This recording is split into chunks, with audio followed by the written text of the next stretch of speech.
ఈ మధ్య నారాయణ స్వామి గారితో మాట్లాడి చాలా రోజులైందని కొంతమంది, కలిసి చాలా రోజులైంది అని కొంతమంది, అలాంటి ఫీలింగే ఉంది తప్ప అసలు నారాయణ స్వామి భౌతికంగా లేరు అన్న ఫీలింగ్ ఎవరికీ కలగడం లేదు. అలాంటి వ్యక్తి ఆ మహానుభావుడు.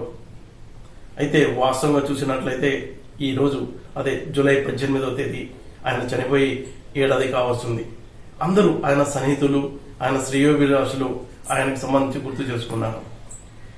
అయితే నేను ఒక నేతని కలిశాను. సార్ ఏమంటారంటే, నారాయణ స్వామి అసలు ఒక ఇష్యూకి సంబంధించి లెటర్ పెట్టారంటే అలా పెట్టి వదిలిపెట్టాడు, దాని ఫాలో అప్ ట్రెమండస్ గా ఉంటుంది అంటారు ఆయన.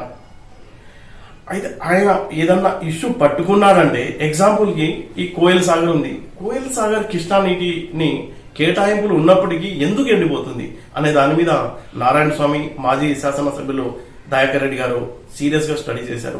ఎక్కడో 150 మీటర్ల దూరంలో ఉన్న మాధవరెడ్డి కెనాల్ కి నీళ్లు అందిస్తున్నప్పుడు కేవలం 90 మీటర్ల దూరంలో ఉన్న ఈ కోయల్ సాగర్ కి ఎందుకు ఇవ్వలేము అని దాని మీద క్వశ్చన్ లేవనెత్తినప్పుడు, స్థానికంగా ఉన్న జిల్లాకు చెందిన ఒక పెద్ద, అంటే అప్పట్లో చాలా హై పొజిషన్ లో ఉన్న మంత్రి ఎలా అడ్డుకున్నారు, దాన్ని నారాయణ స్వామి ఎలా ఫేస్ చేశారన్న విషయాల్ని మాజీ శాసనసభ్యులు గుర్తు చేసుకున్నారు.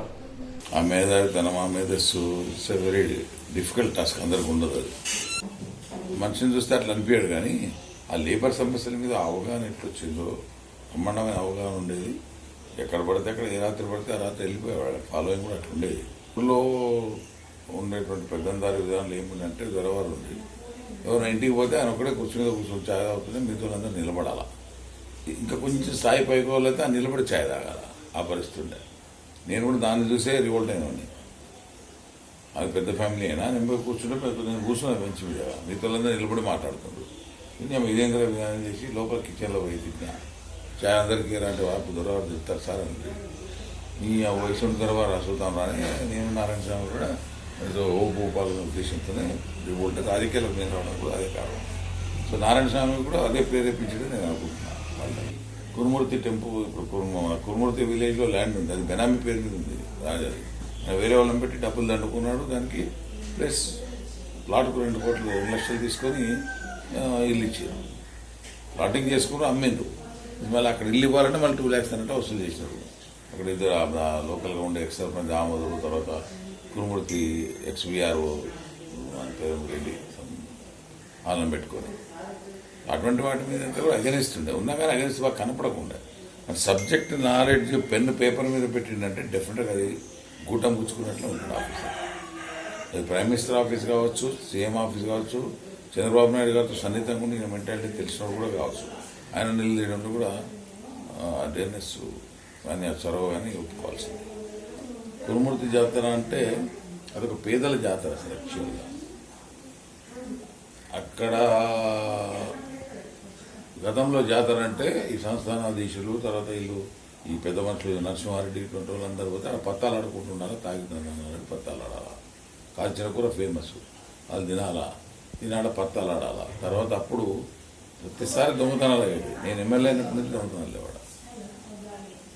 చిలకరూరుపేట నుంచి లేడీస్ వస్తుంది, వదలింగ్ జరుగుతూ ఉండవు. బాగా ఒక్కటే స్టాండర్డ్ మొత్తం కట్ చేసి పారేసిన. కురుమూర్తి జాతర పేదల జాతర. అక్కడ దొంగతనాలు కానీ, కొంతమంది పెద్దల యొక్క పెద్దరికాలు కానీ, పెద్దతనాలు కానీ నడిచేవి. ఆ టెంపుల్ లోపలికి పోతే బయటకు వచ్చి ఊపిరి ఆడకుండా బయటకు వస్తుంది. దర్శనం చేసుకోవాలంటే ఊపిరి ఆడదు. అటువంటి దాన్ని నేను పెద్ద పిల్లతల్లి అసలు లోపలికి వెళ్ళి బయటికి వెళ్ళి దండం పెట్టుకొని వచ్చే పరిస్థితి. మూర్ఖత్వంతో దాన్ని డెవలప్ చేయకుండా పెట్టింది. కారణాలు ఏవైనా కావచ్చు. దాని ఆభరణాలు కొంత కూడా పోయినా దాని మీద కూడా నారాయణ స్వామి చాలా కోపంగా ఉండేది. గతంలో ఉన్న ఆభరణాలు రిపేర్ చేయించుకొస్తామని అంత ఉన్నటువంటి పెద్దలు పోయి దాన్ని మార్చేసి దాంట్లో కూడా ఎంక్వైరీ చేయాలని చాలా పట్టుదలనే ఉండేది. సరే అది కొన్నిసార్లు చేయలేకపోయినాం. ఆ తర్వాత శంకరెడ్డి గారని ఈవో వచ్చినప్పుడు ఈవో గారికి టోటల్గా సహకరించినవి కాకుండా ఆ జాతర ఎప్పుడు నుంచో మైనస్. ఆ జాతరకు 300 ఎకరాల పైన 333 ఎకరాల ల్యాండ్ ఉంది. దాన్నంతా నేను నారాయణ స్వామి కలిసి బయటికి తీసాం, ఎండోమెంట్స్కి ఒప్పచెప్పాను. ఇప్పటికి చక్కగా చేసుకుంటారు ఎండోమెంట్స్ డిపార్ట్మెంట్. జ్యువెలరీ ఎంత వాల్యూ ఉండేది? జ్యువెలరీలో కొన్ని పచ్చలు కానీ, డైమండ్స్ కానీ అక్కడ ఉన్నటువంటి పెద్దలే. దానిలో సంస్థానాధీశులు మన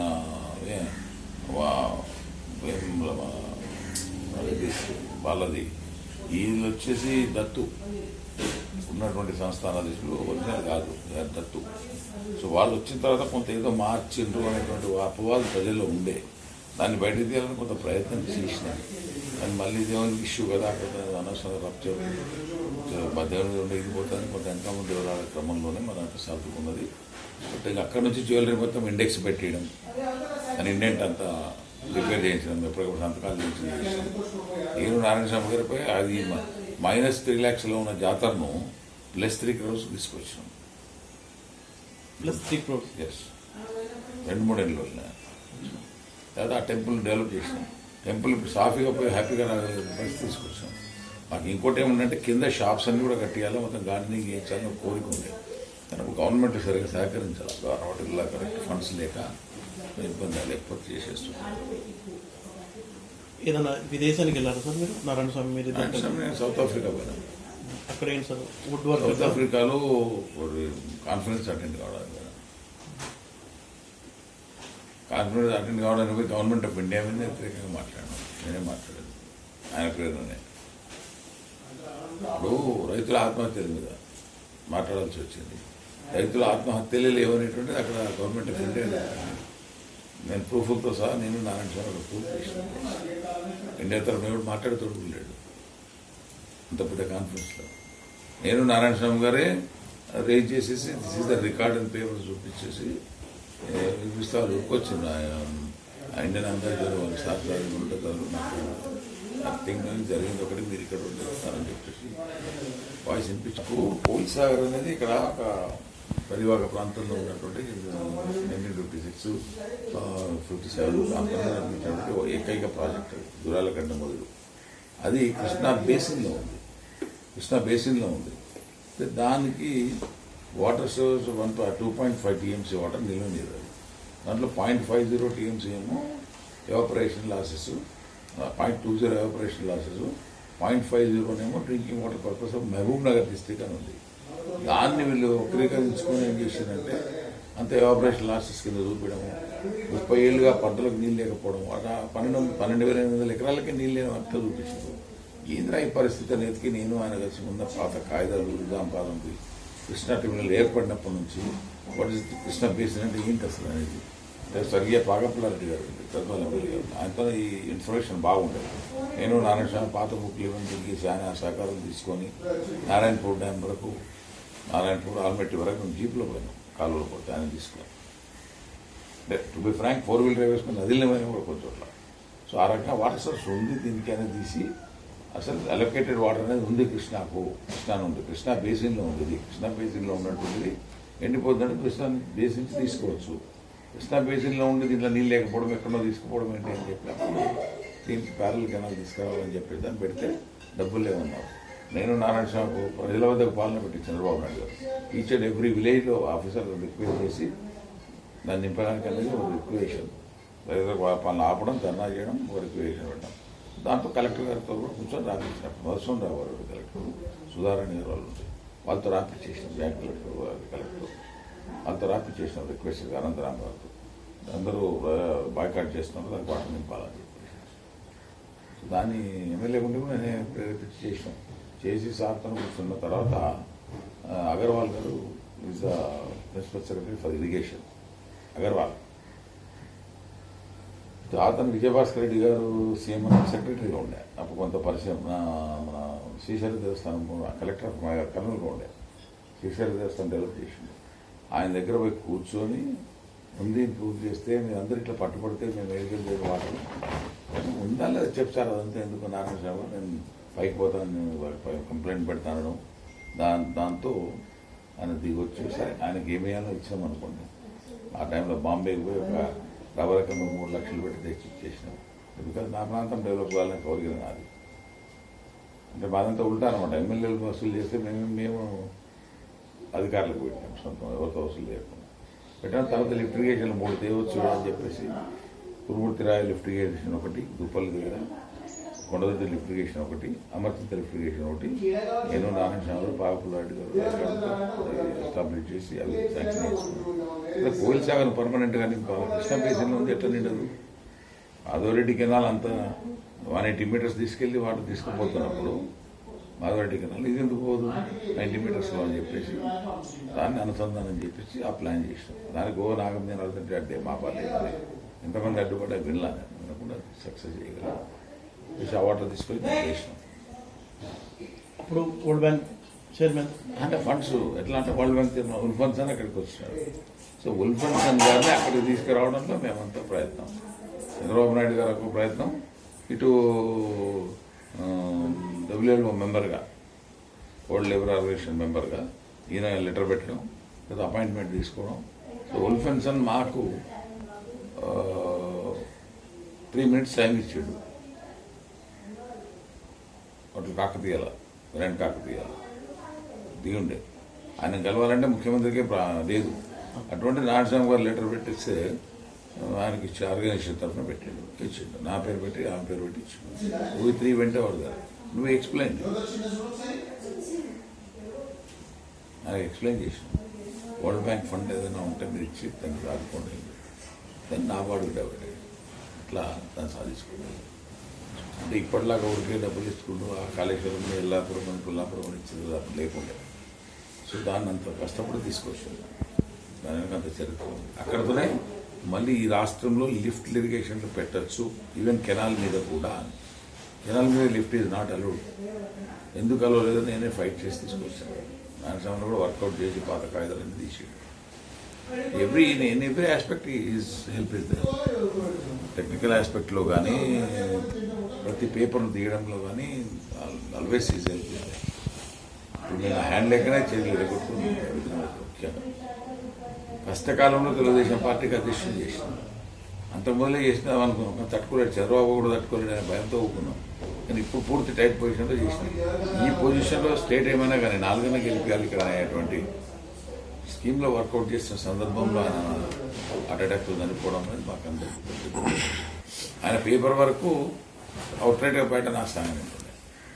మీద ఆయన చేసిన వర్క్ గల్ఫ్ కార్మికులతో అయితే నిరంతరం టచ్లో ఉంటుంది. అసలు ఆ ఫోన్ బిల్లకే సరిపోకుండా గల్ఫ్ కార్మికుల ఇష్యూ ఈవెన్ కవిత దగ్గరికి తీసుకుపోతుండే, కేటీఆర్ దగ్గర తీసుకుపోతుండే, ప్రైమ్ మినిస్టర్ ఆఫీస్కు అటాచ్మెంట్ పెట్టుకుంటుండే, చంద్రబాబు నాయుడు గారితో కూడా లెటర్స్ రాపించారు కూడా అటాచ్మెంట్ పెట్టుకుంటుండే. ఇవన్నీ వెరీ రెగ్యులర్. దాంట్లో అది రాదా ఆ పేపర్ వర్క్ కూడా ఎవరు చేయలేదు. పద్మ అవార్డుతో సత్కరించుకుంటే మొత్తం కార్మికులు బాగుంటుంది. కార్మిక కర్షక అవార్డు ఏదైనా పద్మ అవార్డు కావచ్చు, ఇంకేదైనా కర్షక అవార్డు ఏదైనా కావచ్చు, కార్మికులకు ఆయన చేసిన సేవ అనేది మిగతా వాళ్ళందరూ కూడా చేసిన దానికంటే ఎక్కువ ఎస్టాబ్లిష్ చేసుకున్నారు. Narayanaswamy is not that. జిల్లాలో పాలమూరు లేబర్ను స్థాపించారు నారాయణస్వామి. అయితే ఈ ఆర్గనైజేషన్ ని ILO అనుబంధ సమస్యగా తీర్చిదిద్దాలి. దానికోసం ఏం చేయాలి? అప్పట్లో డబ్బులు అస్సలు లేవంట. డబ్బులు గ్యాదర్ చేయడం, వేరే వాళ్ళ దగ్గర ఫండ్ గ్యాదర్ చేయడం అంటే ఆయనకు అంతగా ఇష్టం ఉండేది కాదు. ఆ సమయంలో ఏమైందంటే అక్క గారి బర్త్డే వచ్చిందంట. ఆమె ఏమో కేక్ తీసుకురామని డబ్బులు ఇచ్చారు. అంతే. నారాయణ స్వామి తన ఫ్రెండ్స్తో కలిసి కేక్ తీసుకురాలేదు. అయితే ఏం చేశారంటే ILOలో ఆ డబ్బు పెట్టి తమ ఆర్గనైజేషన్ని రిజిస్టర్ చేశారు. తర్వాత కనీసం 3-4 రోజుల వరకు అక్క గారిని కలవలేదంట. అలాంటివి ఎన్నో సంఘటనలు. ఆ తర్వాత జనం పిలుపు అనే ఒక పేపర్ని తీసుకురావడం, విలేకరులే పెన్ను ఉండాలని, అలాగే కేవలం 1 సెంటీమీటర్కి 60 పైసలు ఇస్తూ ఒక బడా పేపర్ ఎలా దోపిడీ చేస్తున్నారు, రిపోర్టర్లను ఒక దోపిడీ గుండాలుగా ఎలా తీర్చిదిద్దుతున్నారు, సమాజ సేవ కోసం పనిచేయాల్సిన రిపోర్టర్లని ఒక వ్యభిచారులుగా ఎలా మారుస్తున్నారు అనే అంశాలని తన పేపర్ ద్వారా గళమెత్తి రాసిన విషయాల్ని చాంద్ ఖాన్ గుర్తు చేసుకున్నారు. ఇంటర్నేషనల్ యూనియన్ తోటి కలవాలనుకున్నాం. అప్పుడు మా దగ్గర పైసలు లేవు. ఆయన అక్క బర్త్డే ఉండే, మాకు 120 రూపాయలు కావాలి కట్టడానికి, అది ఫీజు కట్టడానికి 120 రూపాయలు లేకుండే అప్పుడు మాకు.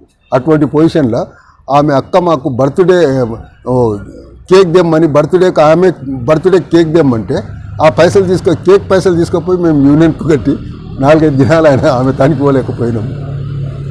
ఇటువంటి కొన్ని సంఘటనలు ఉన్నాయి. ఇంకా నారాయణ స్వామి మేము కలిసి దాదాపు నేను ఆయన కలిసి 20 సెమినార్లు తిరగదాలినాం. ఇద్దరం కలిసి 20 సెమినార్లు తిరిగినాం. అక్కడ పోయినప్పుడు మేము ఫస్ట్ సెమినార్ అంటే ఏమనుకున్నాం, కానీ అక్కడ పోయినాక మేము డామినేట్ చేయగలిగినాం అన్ని సెమినార్లో. మేము చెప్పిన దాన్ని అక్కడ ఇవి పాటించేటట్లు చేసినాం. రిజర్వేషన్లన్నీ మేము చెప్పినట్లు చేస్తున్నారు వాళ్ళు. కార్మికుల మాకు ఇక్కడ సెమినార్లు అంటే ఎక్కడ జరిగాయి? ఇండియా మొత్తంలో మద్రాసులో కానీ ఢిల్లీలో చాలా జరిగినాయి, మద్రాసులో, కర్ణాటకలో, బాంబేలో, ఇక్కడ అన్ని వాళ్ళు పిలుచుతుండే. అంటే IFW అనే యూనియన్లు ఉండేవి, ఇంటర్నేషనల్ ILO వాళ్ళతో లింకప్ అయి ఉన్న కొన్ని యూనియన్లు ఉండే. వాళ్ళు మేము వాళ్ళతోటి కలిసి పనిచేస్తున్నప్పుడు వాళ్ళు మమ్మల్ని ప్రతి సెమినార్కు పిలుస్తుంది. ఢిల్లీ తాజ్లో మీటింగ్ పెట్టింది. ఆ మీటింగ్కు మేము లోన్కి పోయేటప్పుడు మేము నడుస్తుంటే మా నీడ మాకు కనబడుతుంది, అద్దంలో కనబడ్డట్లు దీని మీద. ఆ రోజు మా కళ్ళకి నీళ్ళు వచ్చినాయి ఇద్దరికి. ఇది ఎంత మేము కష్టపడ్డందుకు మాకు ఇంత పెద్ద హోటల్లో రావాల్సిన అవసరం ఏర్పడేది కదా, అది కూడా కార్మికుల పుణ్యమా అని ఆడ నిలబడి మేము మా పాలమూరు కార్మికులకు సల్యూట్ అని చేస్తే కొంతమంది చూసి నవ్విండ్రు మాకు. అది మాకు ఎంత సంతోషం అనిపించిందంటే ఆ హోటల్ ఆ కార్మికులను చూస్తే. ఇటువంటి సంఘటనలు చాలా ఉన్నాయి కొన్ని చెప్పడానికి. గణేష్ వాళ్ళ ముగ్గురం కలిసి జనం పిలుపు పేపర్ తీసినాం. జనం పిలుపు పేపర్ చేసి డాక్టర్ గురుకుల్ మిత్రా అని అతనితోటి ఇనాగ్రేషన్ చేయించినాం. ఆ పేపర్లో మేము ఈ విలేకరుల పెన్నుగుండాలు అనేది ఒక టైటిల్ పెట్టి మేము విలేకరులకు వ్యతిరేకంగా పేపర్ రాసినాం. అప్పుడు మాకు రామోజీరావు పిలిచి మీరు ఇట్లా విలేకరులకు చెప్తే మా పేపర్లు ఎట్లా నడుస్తాయి అన్నాడు. అంటే మీరు ఇస్తున్నది ఏంది విలేకరులకు, దోసుకోమంటున్నారు మీరు ఇస్తున్న ఇంచుకు 60 పైసలు ఇస్తున్నది. ఒక పెన్ను కానీ ఒక కాగితం రాదు కానీ ఆయనతోటి మాట్లాడి బయటకు వచ్చినాక ఆయన చంద్రబాబుతో ఆ పేపర్ మేము తెలుగుదేశంలో ఉంటే మమ్మల్ని బంద్ చేయించాడు జనం పిలుపని. దాంట్లో మేము చిన్న పేపర్ల దాంట్లో ఎడిటర్గా నేను అవార్డు కూడా తీసుకున్నాను దానికి రవీంద్ర భారతిలో. ఇంకా దాంట్లో ఒకసారి మేము యువర్ ఆనర్ ఎందుకు అనాలి అనేది ఒక వ్యాసం రాసి ఉన్నాం. కోర్టులో యువర్ ఆనర్ అని ఎందుకు అనాలి, అది బానిస పదం కదా. ఆ పదానికి వ్యతిరేకంగా మేము ఒక వ్యాసం రాస్తే మాకు అప్పుడు చాలా మంది సపోర్ట్ చేసిండు దానికి. దాదాపు ఇప్పుడు యువర్ ఆనర్ అనేది, యువర్ ఎక్సలెన్స్ అనేది ఇప్పుడు లేవు అనుకుంటున్నాను. అట్లా కొన్ని సంఘటనలు ఉన్నాయి మాకు. అంతేందుకు నేను నారాయణ స్వామి గారు ఒకసారి కలెక్టర్ని కలవడానికి పోయినా ఇష్యూ పైన, కార్మికులకు ఇష్యూ పైన. ఆయన కూసోమని లేదు, ప్రాబ్లము అది సూతం చేతం అన్నాడు. మేము వెంటనే అడిగినాం, సూతం చేతం అనడానికి నువ్వు రాజకీయ నాయకుడు కాదు సార్, నీకు ఒక పరిధిలో ఉన్నావు, నీకు ఇస్తున్న జీతం మేమే, అంటే ప్రజల పైసా నీకు ఇస్తున్నాం, కారు ఇవన్నీ కూడా నీ మీద ఖర్చు పెడుతున్నాం, కనుక నీవు మాకు సూతం చేతం అనేది నీవెట్లా అంటావు, నీ పరిధి ఏదో ఉందో ఆ పరిధిలో అవుతుందా కాదో చెప్పు మాకు, కానీ సూతం చేతం అది రాజకీయ నాయకులు అనాలి, మీరు కాదు కదంటే ప్లీజ్ సిట్ డౌన్ అని అప్పుడు మాట్లాడిండు ఆయన మాతోటి. సమస్యను కూడా సాల్వ్ చేసిండు. ఏ దానికైనా ఏ ఇష్యూ వచ్చినా సరే మేము ఎప్పుడు వెనక్కి పోలేదు. ఎక్కడ కలెక్టర్ అతను? Mahabubnagar district collector. 2 ఏళ్ళు నడిపినాం.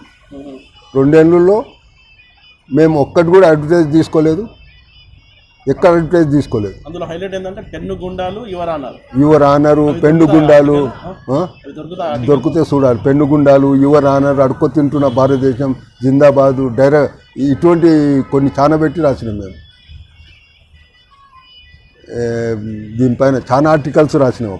అప్పుడు రంగనాయకమ్మ, గురుకుల్ మిత్ర వీళ్ళందరూ మాకు వ్యాసాలు పంపించిండ్రు. అప్పుడే డంకెల్ తీర్మానాల మీద చాలా కొట్లాడినాం. అప్పుడు మేము మా పత్రికతోటి డంకెల్ తీర్మానాలకు వ్యతిరేకంగా మేము బాగా కొట్లాడినాం.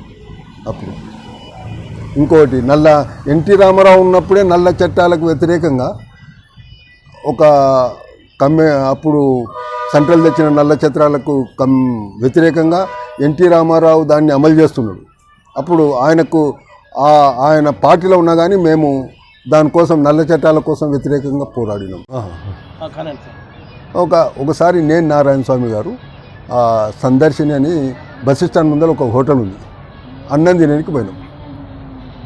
పాప మా చారు చేస్తా మా మీద పడ్డది, అది మా ఇద్దరి మీద పడ్డది. ఆ యజమాని వచ్చి పొట్టగాని కొడితే ఆ రోజు ఎంత గడబడి చేసినామంటే పెద్ద గడబడైపోయింది. దాదాపు అన్నీ 5-6 మంది అది తొలితేనే గౌలీగూడ, అప్పుడు ఇక్కడ ఉండే బస్ స్టాండ్, వాళ్ళందరూ వచ్చిండ్రు. ఇదేంది మీరు ఇట్లా చేస్తున్నారు అది ఇది అని. అంటే అరే పొట్టగాన్ని మేము కొట్టుకోకూడదా, మీరెవరు మాకు చెప్పని. కానీ వాళ్ళు పొట్టగాడు కార్మికుడు అయినంత మాత్రం కొడతారా అంటే మేము ఏ కార్మికుడిని కూడా ఎక్కడ కూడా మాకు తెలిసిన కాడికి మా దృష్టిలో వస్తే మటుకు మేము ఊకోటు. కానీ ఒక్కటి చేసినాం సార్, అడగడం నేర్పినాం వాళ్ళకు, క్వశ్చనింగ్ చేయడం నేర్పినాం.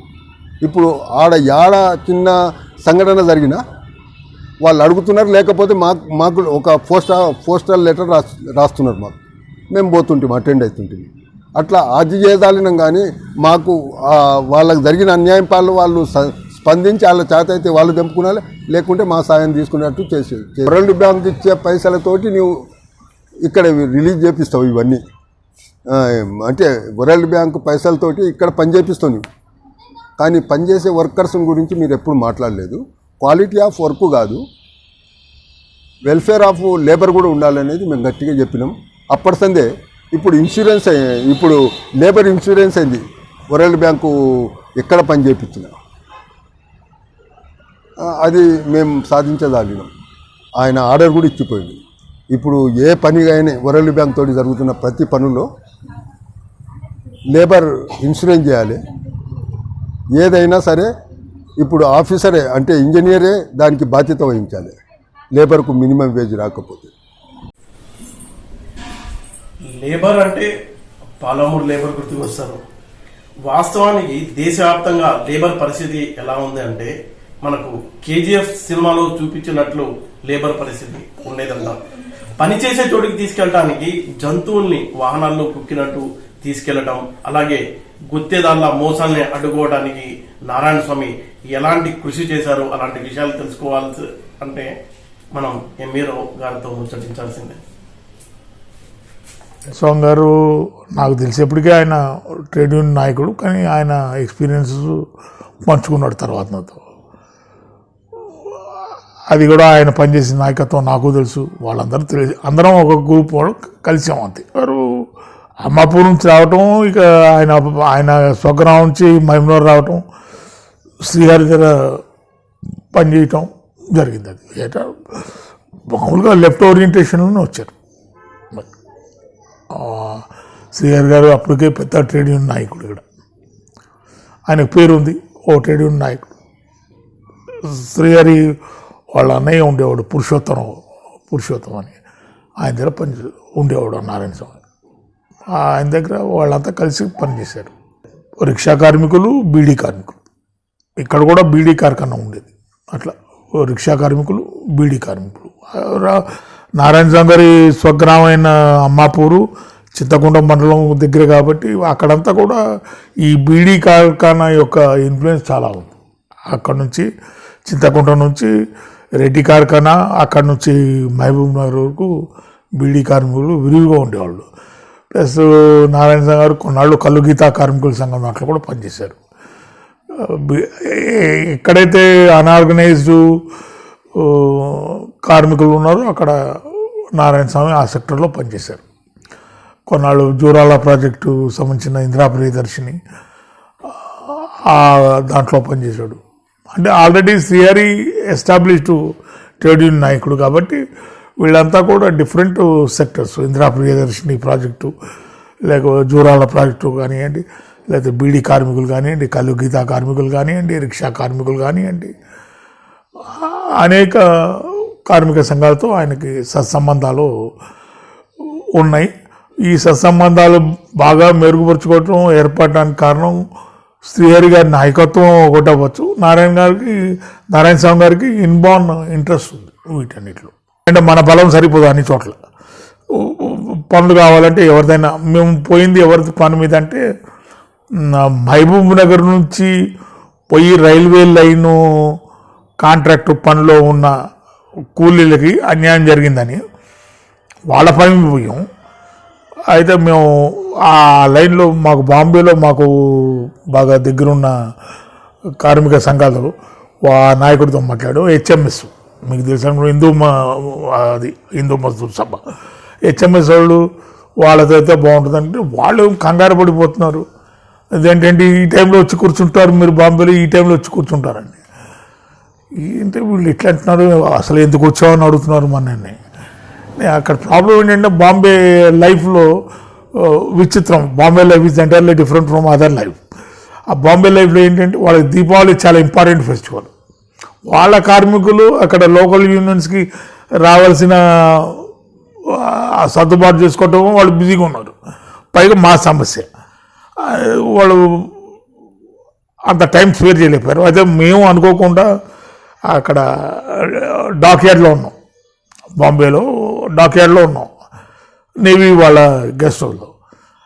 అక్కడ విచిత్రం, ఫస్ట్ టైం మేము కూడా అంత దగ్గర 20,000 మంది వర్కర్స్ మచిలీపట్నం వాళ్ళు ఉన్నారు అక్కడ. ఏంటి పని అంటే వాళ్ళంతా కూడా చేపలు పట్టడానికి వచ్చారు. అంటే మైగ్రేషన్ మనం అనుకుంటాం ఆంధ్రాలో ఉండదు, డబ్బు ఉన్న ఏరియాలో ఉండదని. మైగ్రేషన్కి దాంతో సంబంధం లేదు. ఎందుకుంటారో తెలీదు. వాళ్ళు ఉన్నారంట 10,000 మంది పైన అంట.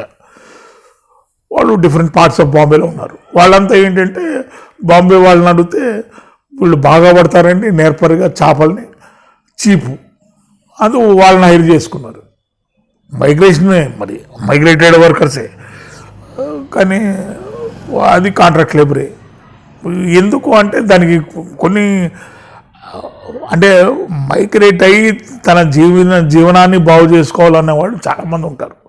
అవకాశాలు రాకపోతే అదే మట్టి పని చేసుకుంటుంటారు, అదే చేపలు పట్టుకుంటుంటారు. అవకాశం వస్తే వాడు ఇంకొద్దిగా వేరుకి వెళ్దాం అనుకుంటాడు. అంటే మనిషి మైగ్రేట్ అవ్వటం ఓ రకమైన తన ప్రాథమిక హక్కు అనుకుంటాడు. మైగ్రేటు తన పొట్ట కోసం అయినా కూడా నేను ఎందుకు వెళ్ళాలి దుబాయ్కి, నేను ఎందుకు వెళ్ళాలి సౌదీ కంటే నా హక్కు సార్ అన్నట్టు మాట్లాడతారు. ఎందుకంటే దానికి రీజన్స్ అంటే ఆ కండిషన్స్ అన్నీ చాలా కష్టంగా డిఫైన్ చేయాల్సి వస్తుంది. మనం ఎవరైతే సెల్ఫ్ రిలయంట్ అవ్వాలనుకున్నారో కార్మికుల్లో వాళ్ళు వాళ్ళ తగ్గట్టుగా, ఫర్ ఎగ్జాంపుల్ నేను చాలా దగ్గరగా కలిసాను ఎవరిని అంటే ఒక 4 కలిసాను మా కోస్తాంధ్రాలో, ముఖ్యంగా నోజువీడి దగ్గర. వాళ్ళు ఒకప్పుడు మైగ్రేట్ అయ్యి అక్కడ ఇక్కడ పని చేసుకుని వాళ్ళ ఇంట్లో వంట పని చేసి వీళ్ళ ఇంట్లో వంట పని చేసి ఏవో బాధపడ్డారు ఆడవాళ్ళు. మగవాళ్ళు ఏదో లేబర్ పని అది చేసుకుంటారు. అక్కడ వాళ్ళు అనుకోకుండా ఓ 4 ఎకరాలు ఎంతో మామిడి తోట కాంట్రాక్ట్ తీసుకుని వాళ్ళు సెల్ఫ్ రిలయంట్ అయిపోయారు. వాళ్ళ ఊర్లో అక్కడ పండే పంట మామిడి తోట తీసుకుని వాళ్ళు ఆర్గనైజ్ చేసుకున్నారు. అట్లా ఉన్నారు తక్కువ మంది. మేమైతే ఎవరి ఊర్లో వాళ్ళు స్వయం ఉపాధిలాగా మీ ఊర్లో మీరు ఉండండి అన్నాడు. ఫర్ ఎగ్జాంపుల్ మీరు ఒక మహబూబ్ నగరే తీసుకుంటే దరిదాపుగా నాకు తెలిసి 23, 24, 22 లక్షల వరకు మైగ్రేట్ అయ్యేవాళ్ళు టోటల్ ఓటర్స్లో. మరి ఇప్పుడు తగ్గింది కదా, 11, 12 లక్షల వరకు వచ్చిందని ఒక సర్వే చెప్తుంది. అంటే లోకల్ రిసోర్సెస్ డెవలప్ అయ్యే కొద్ది మైగ్రేషన్ తగ్గుద్ది. ఇప్పుడు కూడా లోకల్ రిసోర్సెస్తో ఎవరి అవకాశాలు అక్కడ ఉండే రిసోర్స్ని బట్టి వాళ్ళ జీవనం మెరుగుపరుచుకోవాలి. ఫర్ ఎగ్జాంపుల్ గద్వాల్లో ఉన్న వాళ్ళకి లేకపోతే వనపర్తిలో ఉన్న వాళ్ళతో ఆయన ఇది పెట్టేయాలనుకున్నాడు, ఏది కోఆపరేటివ్ మూమెంట్ కింద కంకర మిషన్ మీరు పెట్టుకోండి, సహకార సంఘంగా ఏర్పడి, ముఖ్యంగా ఓటే క్యాస్ట్ వాళ్ళని కొన్ని లక్షల రూపాయల వ్యాపారం. మీరు అక్కడ ఎక్కడికి వెళ్ళి రాయి కొట్టుకునే బదులు ఇక్కడ ఉన్న కొండలు ఒకటి రైల్వేతో కాంట్రాక్ట్ అవ్వండి, సిపిడబ్ల్యూతో కాంట్రాక్ట్ అవ్వండి చెప్పడం జరిగింది. అట్లాంటివన్నీ లోకల్ రిసోర్సెస్ని ఉత్తేజపరిచేవాడు ఆయన. ఎందుకంటే లోకల్గా వాడికి ఒక కార్మికుడిగా ఎవరికైనా సరే లోకల్గా ఉపాధి కలిగితే ఎందుకు మైగ్రేట్ అవుతాడు? ఇందోర్లో ఎక్కడో బతకాలంటే అది ఈజీ పని కాదు కదా, కష్టమైన పని. ఎప్పుడు లోకల్ రిసోర్సెస్ డెవలప్ కావాలి, లోకల్ ఎంప్లాయ్మెంట్ జనరేట్ కావాలి, అండ్ మనం స్లోగా ది మైగ్రేషన్ ఆఫ్ లేబర్ కని కంట్రోల్ చేసుకుంటూ వస్తాం. కార్మిక ఉద్యమాన్ని నూతన పుంతలు తొక్కించారంటారు అబ్రహాం అడ్వకేట్. కార్మికుల కోసం నారాయణ స్వామి ఎలాంటి కృషి చేశారు? కేవలం మహబూబ్ నగర్కే పరిమితం కాలేదు, ఇతర రాష్ట్రాలకు, దేశాలకు కూడా వెళ్ళి అక్కడ సమస్యల్ని బయటికి తీసుకొచ్చి పోరాటం చేశారు. ఎగ్జాంపుల్కి చూసినట్లయితే మనం ఇక్కడ ఈ ప్రాజెక్ట్ అంటే మనకు జూరాల ప్రాజెక్టుకు సంబంధించి అక్కడ పనిచేసే కార్మికుల కోసం కృషి చేయడం, పోరాటాలు చేయడమే కాదు, వాళ్ళ ఉద్యోగాలన్నీ పర్మనెంట్ అయినట్టు చూశారు. అలాగే పక్కనున్న రాష్ట్రంలో అక్కడ గుత్తేదారుకి సపోర్ట్ గా నిలబడ్డ కలెక్టర్ కు కోర్టులో నిలబెట్టి ఫైన్ వేయించిన ఘనత కూడా నారాయణ స్వామిదే అంటారు అడ్వకేట్ అబ్రహాం. 1976-77 సంవత్సరంలో మా ప్రాంతంలో కమ్యూనిజం రావడం జరిగింది. అయితే ఆ కమ్యూనిజం రావడంతో చాలామంది, అంటే దాదాపుగా అమరచింత గ్రామంలో ఉండే అందరూ కూడా కమ్యూనిజానికి ఎక్కువ ఆకర్షితులు. ఆ క్రమంలో నారాయణ స్వామి అన్న కూడా అక్కడ కమ్యూనిజంలో ఆకర్షితుడిగానే ఉన్నాడు. ఉండి అందరూ కలిసి పనిచేసేవారు. ఆ పనిచేసే క్రమంలో ఉద్యమాలు ఎక్కడ స్టార్ట్ అయినాయంటే మహబూబ్నగర్ జిల్లాలో మొట్టమొదటిసారిగా అమరచింతలనే ఉద్యమాలు పుట్టినాయి అనేది సంగతి నాకు జ్ఞాపకం ఉన్నంత వరకు తెలుసు. అయితే ఎందుకోసం అంటే అక్కడ ఒక అన్యాయం మీద ఎదురు తిరిగే స్వభావం అమరచింత వాసులకు చాలా ఎక్కువగా ఉంటుంది. ఎంత దూరమైనా వెళ్తారు, ఏమైనా చేయడానికి సిద్ధంగా ఉంటారు. అంటే ఒక పార్టీగా కాకుండా ప్రజలుగా ఏ పార్టీలో ఉన్నప్పటికీ కూడా ఆ సమస్యలు జరుగుతున్నాయంటే బీజేపీ కానివ్వండి, కాంగ్రెస్ కానివ్వండి, టీడీపీ కానివ్వండి, టీఆర్ఎస్ కానివ్వండి, ఎవరైనా సరే ఒక సమస్య ఉత్పన్నం అయ్యింది అని అంటే దాన్ని ముందుగా ఎదుర్కోవడానికి అమరచింత వాస్తవ్యులే వెళ్తారు. బీడీ కార్మిక రంగం కానివ్వండి, చేనేత రంగం కానివ్వండి, వ్యవసాయ రంగం కానివ్వండి, ఎట్లాంటి రకాల ఉద్యమాల మీద అయినా కూడా ముందుగా స్పందించే వాళ్ళు అమరచింత నాయకులు. ఆ క్రమంలోనే సమస్యలు ఏమైనా ఉన్నప్పుడు కూడా నారాయణ స్వామి అన్న గారికి మా ఊరి వాళ్ళు కూడా చెప్పేవారు. ఆ క్రమంలోనే ఈ రకమైన ఉద్యమాలు చాలా పెద్ద ఎత్తున జరుగుతూ ఉంటాయి. ఇప్పుడు కూడా అవే జరుగుతూ ఉన్నాయి. తను పుట్టుకతోటే అంటే మాకు తన అనుభవాలలో చెప్పేటప్పుడు ఏంటి అంటే ముందుగా ఊర్లో చిన్న చిన్న సమస్యల మీద పల్లె ప్రాంతాల్లో నడిచి వెళ్తూ స్కూళ్ళకు పోయేవారు. ఆ క్రమంలో జరిగే రోడ్డు తర్వాత ఇట్లాంటి సౌకర్యాల మీద స్ట్రగుల్ చేస్తూ ఉండేవాడిని అని చెప్పేవాడు. ఇంకొకటి ఏంటంటే బీడీ కార్మికుల ఉద్యమాలకు రావడానికి కారణం ఏంటంటే అక్కడ తమ్మన్న గౌడు యజమానుల మధ్యలో అది జరిగే సంభాషణలో తమ్మన్న గౌడు అనే వ్యక్తి ద్వారా సారు బీడీ వర్కర్స్ ఉద్యమాలకు వచ్చినట్టు మాకు చెప్పాడు. ఇంకోటి తర్వాత ఏంటంటే శ్రీహరి గారు, ఎన్బి శ్రీహరి గారు వాళ్ళంతా కలిసి TNTUC తెలుగునాడు ట్రేడ్ యూనియన్ కౌన్సిల్లో వాళ్ళు బాగా గట్టిగా పనిచేశారు.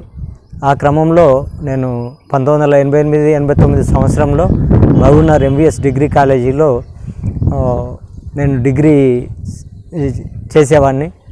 అప్పటి కాలంలో అంటే 88-89 ఆ ప్రాంతంలో రోజువారీ పేపర్లలో నారాయణ స్వామి గారు, ఎన్బి శ్రీహరి గారి పేరు, నారాయణ స్వామి గారి పేర్లు చాలా ప్రముఖంగా ఉద్యమాల మీద పేర్లు వచ్చేవి.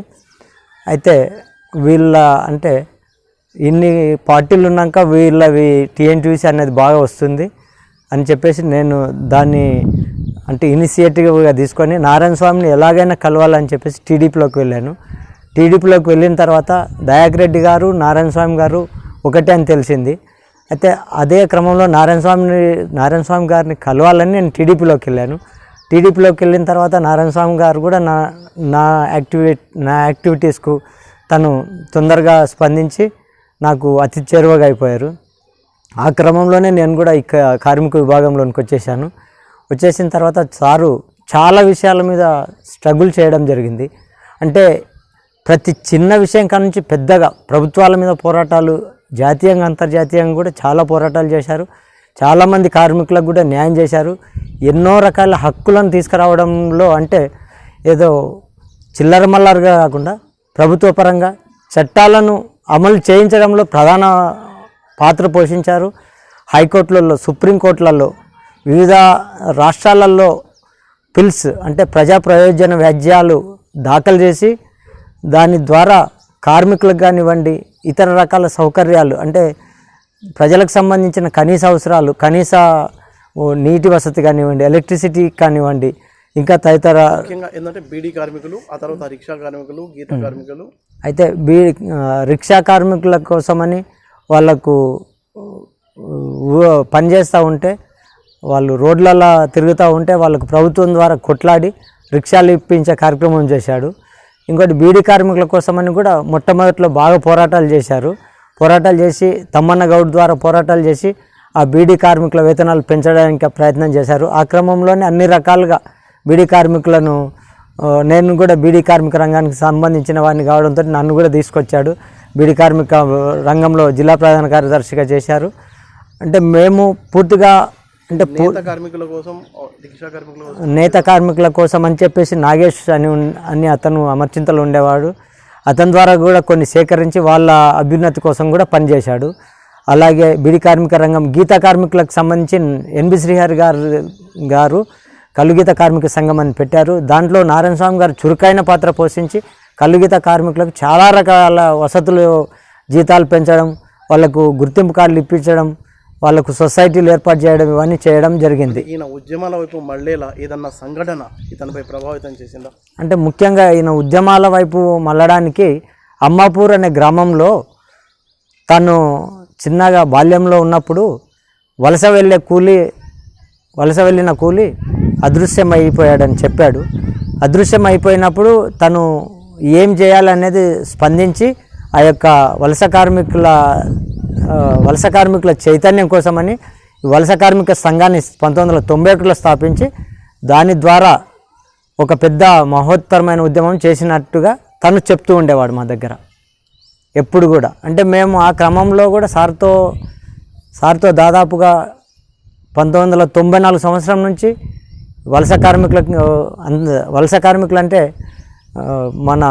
మన రాష్ట్రాన్ని విడిచి ఇతర రాష్ట్రాల్లో పనిచేసే వలస కూలీలు ఈ జిల్లా నుంచి దాదాపు 10 నుంచి 15 లక్షల మంది వరకు వలస వెళ్ళేవారు. వారి యొక్క జీవన స్థితిగతుల మీద మేము నారాయణ స్వామి గారితో కలిసి మేము మరియు గణేష్ గారు, దశరథం గారు, తర్వాత ఇంకొకటి మాసిరెడ్డి అంటే చెర్లపల్లి గ్రామానికి సంబంధించిన మాసిరెడ్డి గారు, నర్సింహులు, తర్వాత పర్వతాలు గారు కలుగీత కార్మిక సంఘంలో, ఇలా రకరకాల మాది ఒక పెద్ద వింగ్ ఉంది. ఆ వింగ్లో మేమందరం పనిచేసి ఈ సమస్యల కోసమని పెద్ద ఎత్తున పోరాటాలు చేయడం జరిగింది. ముఖ్యంగా పాలమూరు వలస కార్మికుల విషయం తీసుకుంటే పాలమూరు వలస కార్మికుల జీవితాలు చాలా దుర్భరంగా ఉండేవి. ఎలా అంటే ఉదయం 4 గంటలకు లేపి సాయంత్రము రాత్రి 7-8 గంటల వరకు పనిచేయించేవారు. కాంట్రాక్టులు కానివ్వండి, మేస్త్రీలు కానివ్వండి, చాలా ఇబ్బందులు పెట్టేవారు కార్మికులను. చలి పెడుతున్న, అనారోగ్యంతో ఉన్న, ఎట్లా ఉన్నా కూడా వీళ్ళు చేసి పని చేయాలి. అమ్మాపూర్ గ్రామంలో అప్పట్లోనే యూత్ క్లబ్ ఏర్పాటు చేశారట. అంతేకాదు స్థానికులతో కలిసి అక్కడ క్రీడలు ఆడటం, వాళ్ళలో కలిసిపోయి వాళ్ళ సమస్యల్ని ప్రస్తావించడం, అలాగే అమ్మాపూర్లో ఉన్న బీడీ కార్మికులకు సంబంధించి అక్కడ గుత్తేదారులతో డైరెక్ట్ గా పోరాటాలు చేయడం. అయితే పక్క జిల్లాలు నిజామాబాద్ జిల్లా కూడా వెళ్లి అక్కడ బీడీ కార్మికులకు ఎలాంటి అవకాశాలు, ఎలాంటి బెనిఫిట్స్ ఇస్తున్నారు, ఇక్కడ ఎందుకు ఇవ్వటం లేదు అనే దాని మీద రోజుల తరబడి పోరాటాలు చేసినట్టు అక్కడ ఉన్న సర్పంచ్ వాళ్ళ భర్త సత్యనారాయణ గుర్తు చేసుకున్నారు. మరిన్ని విషయాలని ఆయన మాటల్లోనే విందాం. అప్పట్లో నేను అయితే తన దగ్గర బ్యాడ్మింటన్ ఆడినా. అంటే ఊర్లో యూత్ అంటే చాలా ఇంట్రెస్ట్ ఆయనకు. యూత్ మొత్తం బ్యాడ్మింటన్ విలేజ్ల సంఘము ఏర్పాటు యూత్ క్లబ్ ఏర్పాటు చేపించడము, దానికి ప్రెసిడెంట్గా ఉండడము. ఆయన ఆ రకంగా విలేజ్లో చేస్తూ వచ్చిండు. విలేజ్లో అందరూ ఎందుకంటే కార్మికుల కోసము ఆయన మా గ్రామానికి మస్తు కష్టపడ్డాడు, మస్తు సేవలు చేసిండు. ఇంకా గతంలో కూడా మా బీడీ కార్మికులకు ఇండ్లు స్థలాలు ఇప్పించాడు గవర్నమెంట్తో కొట్లాడి. అంటే ఆ విధంగా కొట్లాడి భూములతో కొట్లాడి గవర్నమెంట్కి అప్పచెప్పించి ఆ గవర్నమెంట్తో కొట్లాడి మా గ్రామానికి ఇండ్లు లేనటువంటి వాళ్ళకు బీడీ కార్మికులకు ఇండ్లు కూడా వచ్చి ఏర్పాటు చేసిండు. ఈరోజు కూడా ఇప్పటికీ 100 మంది అదే ఆయన ఇచ్చిన స్థలంలోనే ఇండ్లు కట్టుకొని జరుగుతుంది. ఇండ్లు కట్టుకొని చేసుకుంటున్నారు ఇప్పటికైతే. అంటే ఈ గ్రామ ప్రజలు ఇక్కడ ఎలాంటి ఇబ్బందులు పడేవాళ్ళు అంటే లేబర్ కోసం. ఇప్పుడు ఈయన ఒక బ్రాహ్మణుడు, అవును, జనరల్ గా ఈ ఉద్యమాల్లోకి అయితే అవునవును మారటానికి కారణం ఏంటంటే అప్పట్లో ఇంకా ఆయన చదువుకోమో ఇంటరో ఎంతోన్నప్పుడు మాకు చిన్నగా ఉన్నప్పటి నుంచి తెలిసిన కాడికి అప్పట్లో ఇంటరో ఎంతో అయిపోయిన తర్వాత మన కురుమూర్తిలా ఒక కిషన్ రావు అని ఉన్నాడు. ఈయనకు కొద్దిగా సన్నిహితంగా అదొకటి. ఇంకొకటి జేటి గౌడ్ అని తమ్మన గౌడు మా ఊర్లో ఒక కార్ఖానా పెట్టి ఆయన కార్మిక నాయకుడిగా ఆయన పనిచేస్తుండే.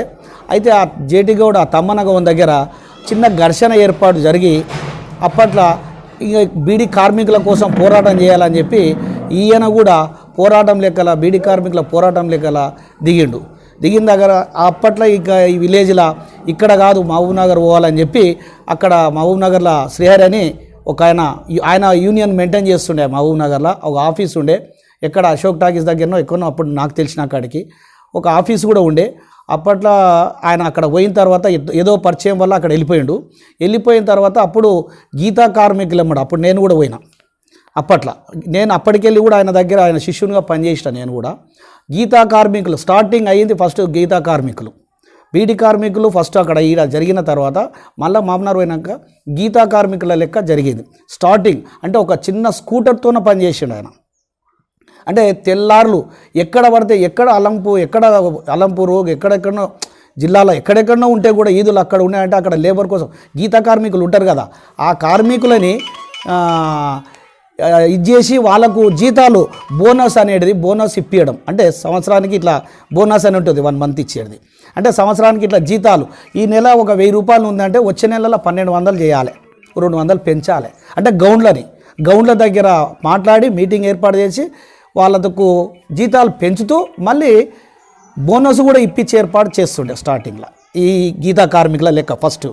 ఆ రకంగా ఒక స్కూటర్తోనో ఒక మోటార్ సైకిల్తోనో పని చేస్తూ కొన్ని సంవత్సరాలు చేసిన తర్వాత కొద్దిగా అంచెలంచెలుగా ఎదుక్కుంటూ రావడం జరిగిన తర్వాత కూడా మళ్ళీ నేను కూడా అక్కడనే ఉన్నా మళ్ళీ ఆయన దగ్గరనే.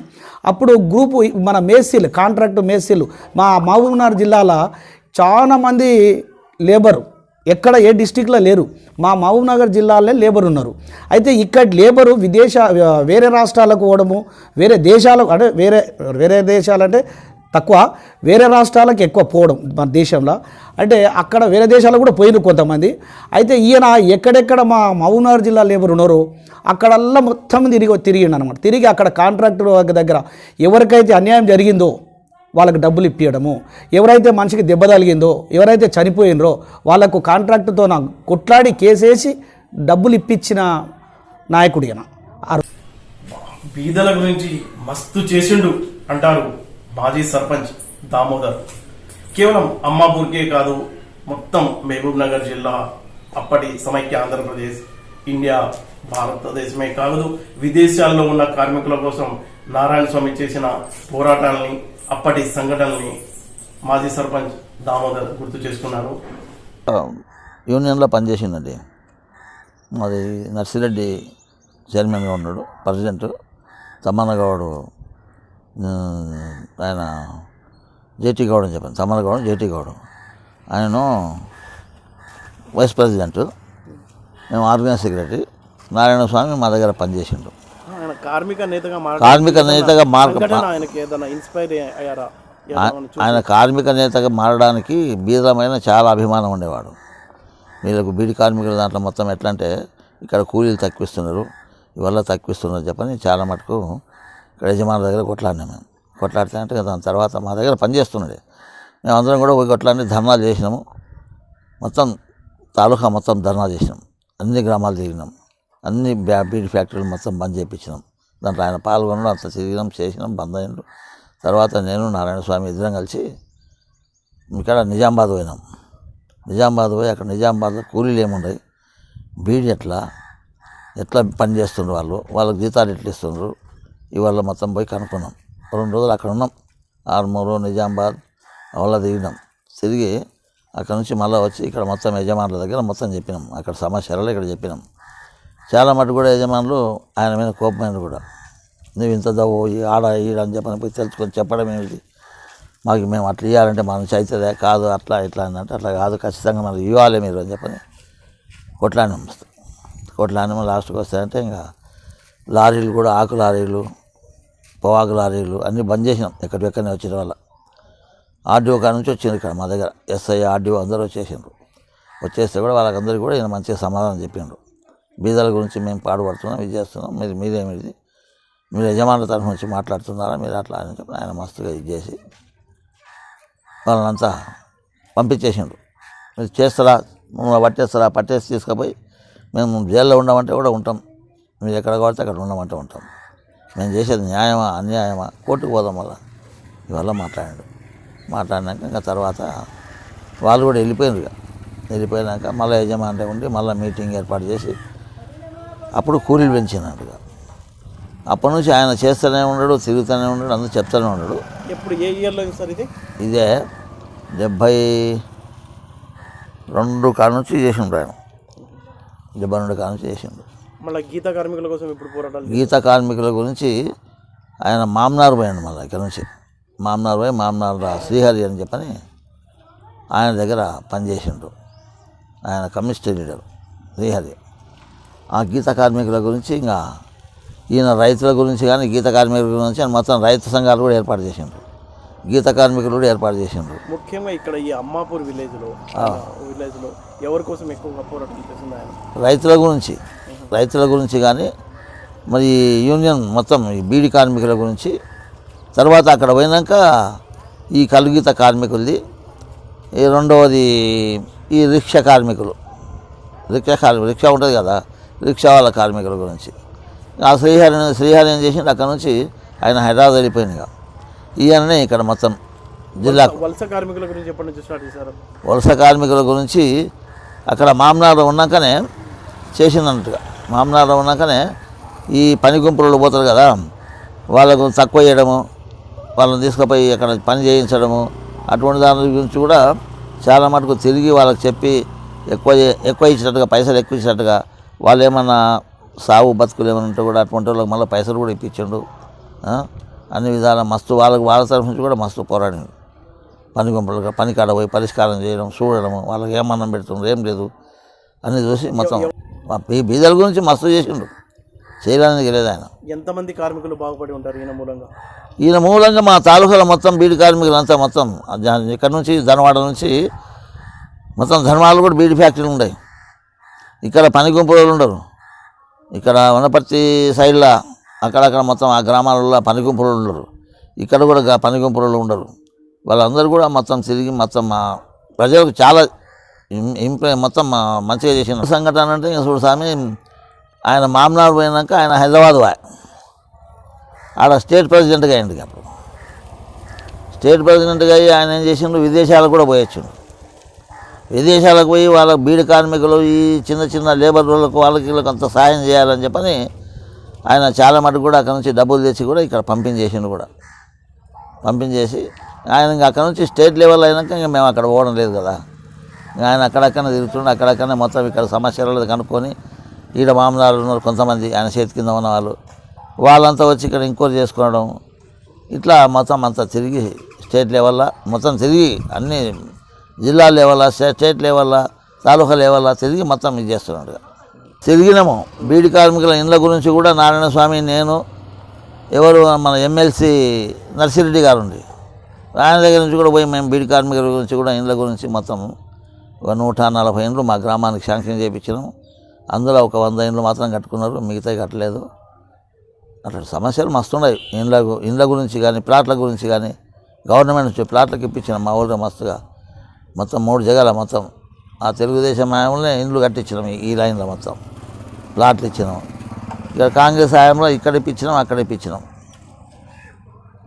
జరిగిన కథలు ఇవి. ఆయన ప్రజల గురించి చాలా పాటుపడ్డారు బా. ఇంకా అంతకంటే మేము ఇంకేం చెప్తాం చెప్పండి. ఇంకా ఆయన చేసింది, తిరిగింది అంతా చెప్తున్నాం కదా. ఈ మా తాలూకా లెవెల్ 105 పల్లెలు మొత్తం మా దగ్గర బీడీ కార్మికులు ఉన్నది. అన్ని పల్లెల పోటీ తిరిగిండు, అంతా చేసిండు. బీడీ కార్మికులు కానీ, నేత కార్మికులు కానీ, నేత కార్మికులు కూడా పోయిండు. కలుగీత కార్మికులు మొత్తం అన్నీ ఎక్కడెక్కడ గీత కార్మికులు ఉండరు అక్కడక్కడ పోయి కూడా మొత్తం ఇది చేసి వచ్చిండు. ప్రతి కార్మికుడికి లేబర్ కార్డ్ ఇవ్వాల్సిందే, అదే నారాయణ స్వామి నినాదం. లేబర్ కార్డు ఇవ్వడానికి 110 రూపాయల వరకు ఖర్చు పెట్టాల్సి ఉంటుంది లేబర్ డిపార్ట్మెంట్కి. ఆ కార్డు ఉంటే మొత్తం కుటుంబానికి ఎంతో ప్రయోజనకరంగా ఉంటుంది. అలాగే ప్రభుత్వ చట్టాలకు సంబంధించిన రావాల్సిన ఇన్సూరెన్స్ ప్రయోజనాలు కూడా ఏదైనా జరగరాని సంఘటన జరిగినప్పుడు ఆ కుటుంబానికి చెందుతుంది. కార్మికుల దగ్గర డబ్బులు లేనప్పుడు నారాయణ స్వామి తన జేబుల్లో నుంచి కూడా 110 రూపాయలు పే చేసి ఎంతో మంది లేబర్ కార్డు ఇప్పించారని రవికిషన్ రెడ్డి గుర్తు చేస్తున్నారు. ఈ గోవా పక్కన కారవార్ అంటే కర్ణాటక స్టేట్కి వస్తుంది. కారవారు అనేది కర్ణాటక రాష్ట్రము. అక్కడ గోపిశెట్టి అనేటువంటి ప్రాంతంలో ఒక హాస్పిటల్ ఉండేది. ఆ హాస్పిటల్ కేవలం పక్షవాతానికి సంబంధించినటువంటి డాక్టర్లు మాత్రమే, అంటే ఫారెన్ డాక్టర్స్ ట్రీట్మెంట్ ఇస్తారు అక్కడ. అది తెలుసుకున్నటువంటి అన్న నారాయణ స్వామి గారు మన సామాన్య కార్యకర్త ఎవరైతే తిరుమలయ్య గారు ఉన్నారో, తిరుమలయ్య గారు మొదటి నుంచి కూడా క్రియాశీల కార్యకర్తగా పనిచేసేవారు పాలమూరు మైగ్రెంట్ లేబర్ యూనియన్లో. వారికి ఆరోగ్యం బాగాలేదు, వారికి కాళ్ళు చేయి కొంత పక్షవాతానికి గురని చెప్పి తెలిసి రిస్క్ తీసుకొని ఇక్కడ నుంచి మేమందరం కూడా ఒక టీమ్గా బయలుదేరి ట్రైన్లో వెళ్ళి అక్కడికి వెళ్ళి ఆడ ఒక 2 days ఆడ స్టే చేసి వారికి ట్రీట్మెంట్ ఇప్పించి వారి ఆరోగ్యాన్ని కుదుటపడేటట్టు ప్రయత్నం చేసి, అంటే నారాయణ స్వామి అన్న గురించి చెప్పడం దేనికంటే అతన్ని నమ్ముకున్నటువంటి అతనికి కార్యకర్తలు కానివ్వండి, మా సామాన్య ప్రజలు కానివ్వండి, ఎవరైనా ఉండని బీద పరిస్థితి ఉంటే నమ్మినటువంటి వాళ్ళకి ఎంత రిస్క్ అయినా తీసుకొని, ఎంత డబ్బులైనా సరే, డబ్బులు లేకున్నా సరే, ఎంత వ్యయ ప్రయాసాలకు కూర్చి కూడా వారికి ట్రీట్మెంట్ ఇవ్వాలని చెప్పేసి అతను ప్రయత్నాన్ని మేము మరవలేము. BWI అంటే బిల్డింగ్ వుడ్ వర్కర్స్ ఇంటర్నేషనల్ సంబంధించి వారి సెమినార్స్, తర్వాత మీటింగ్లు జరుగుతుంటాయి ఇతర దేశాల లోపల. అంటే వాళ్ళు ప్రతి 4 years కూడా వదిలిపెడతారు. లాస్ట్ 5 years కిందనేమో థాయిలాండ్లో బ్యాంకాక్లో పెట్టిండ్రు వాళ్ళు. అక్కడికి కూడా నారాయణ స్వామి గారి వెంబడి మేము వెళ్ళడం జరిగింది. ఆడ కూడా హై లెవెల్ డైలాగ్లో కూడా నారాయణ స్వామి గారు ప్రసంగించడం జరిగింది. మన మైగ్రేషన్ గురించి కానివ్వండి, చైల్డ్ లేబర్ గురించి కానీ ఆడ ప్రసంగించడం జరిగింది. అదేవిధంగా లాస్ట్ 2 years కింద డర్బన్ అంటే సౌత్ ఆఫ్రికా డర్బన్ లోపల కూడా అతను హై లెవెల్ డైలాగు వాళ్ళు ప్రసంగించడం జరిగింది. చాలా విషయాలను, అంటే సౌత్ ఆఫ్రికా వెళ్ళిన తర్వాత అక్కడైతే అంటే మహాత్మా గాంధీ గారు మన భారతదేశానికి స్వాతంత్రం తీసుకొచ్చిండో, వారిని ఏదైతే ట్రైన్లో నుంచి తోయబడిందో అక్కడికి కూడా మేము వెళ్ళడం జరిగింది. ఆ స్పాట్ను విజిట్ ఎందుకంటే అన్న ఇంత దూరం వచ్చినాం కదా, ఆడికి ఎంత రిస్క్ అయినా సరే, అది జోహన్నెస్బర్గ్లో ఉంటుంది, అది అక్కడికి వెళ్ళి ఆ ప్రదేశాన్ని చూడాలి అని చెప్పేసి పోయినాము. ఆ గాంధీ మహాత్ముని ట్రైన్లో నుంచి దొబ్బితే అక్కడ దొబ్బినటువంటి ప్రదేశం లోపల ఒక శిలాఫలకం పెట్టి ఆ సంవత్సరంలో, అంటే దాదాపు 1943-44 నాకు కరెక్ట్ గుర్తులేదు అది, ఆ సంవత్సరంలో గాంధీ గారు నెట్టివేసినటువంటి ప్రదేశానికి విజిట్ చేసి, అంటే ఆ కాలంలోనే గాంధీ అయితే అహింసావాదాన్ని ఏదైతే ఎంచుకున్నాడో దాన్ని కూడా మేము కొనియాడడం జరిగింది. ఆ రోజుల లోపల మేము వెళ్ళి వుడ్ వర్కర్స్ ఇంటర్నేషనల్ అని చెప్పేసి అది టోటల్గా దాదాపు 120-130 దేశాల నుంచి ప్రతినిధులు వస్తారు. 120 దేశాలు 130 దేశాల ప్రతినిధులందరూ కూడా ఒక దగ్గర సమావేశమై ఆ దేశాలకు సంబంధించినటువంటి మైగ్రేషన్ గురించి కానివ్వండి, ఈ ఇంటర్నేషనల్ మైగ్రేషన్, తర్వాత ఈ చైల్డ్ లేబర్, రకరకాల ఈ స్త్రీలకు సంబంధించినటువంటి అన్యాయాలు, డొమెస్టిక్ వర్కర్స్ గురించి కానీ ఇవన్నీ వాళ్ళు ఒకే డయాస్ మీద చర్చించడం జరుగుతుంది.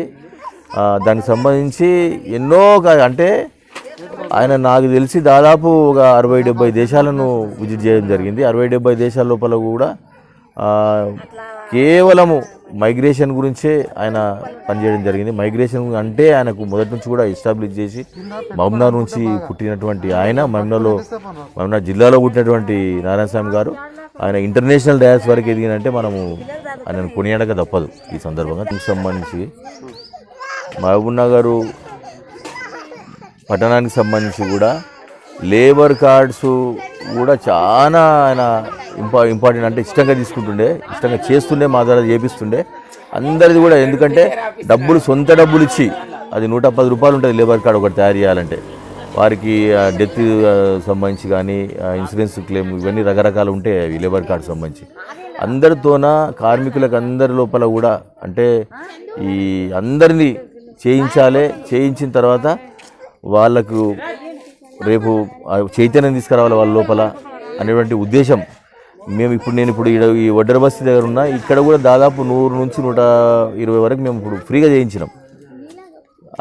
నారాయణ స్వామి గారు డబ్బులు చెల్లించి మరీ చేయించిండు. అంటే డబ్బుల గురించి లెక్క చేయకుండా కార్మికులు అంటే ఎంత రిస్క్ అనేది తీసుకునేటువంటి సందర్భం అని. పెద్దన్న శ్రీనివాస రాఘవాచార్యులు నారాయణ స్వామి చిన్ననాటి సంగతుల్ని ఆయన గుర్తు చేసుకున్నారు. విద్యార్థి దశ నుంచే ఆయన చాలా ప్రజాసేవ అంటే చాలా ఆసక్తిగా చూపించేవారని, తాను సర్పంచ్గా ఉండి గ్రామంలో చేస్తున్న సేవల్ని తనను చూసి ఆదర్శంగా చేసుకుని నారాయణ స్వామి ఎదిగారని, అప్పటి సంగతుల్ని, నారాయణ స్వామికి సంబంధించిన సంగతుల్ని పెద్దన్న మాటల్లో విందాం. అందరితోటి కలిసిమెలిసి బాగుంటుండే, మా ఇంటి వాళ్ళతోటి కూడా అందరితోటి బాగుంటుండే. ఇక్కడ అంతా ఎక్కువ బీడీ కార్మికులండి మా చింతకుంట మండలంలో. ఇక్కడ 2-3 కార్ఖానాలు ఉండినాయి. ఉంటే వాళ్ళకు లేబరు మంత్లీ 1000 బీడీకి 100 రూపాయలు 80 రూపాయలు 60 రూపాయలు ఇస్తుండ్రి.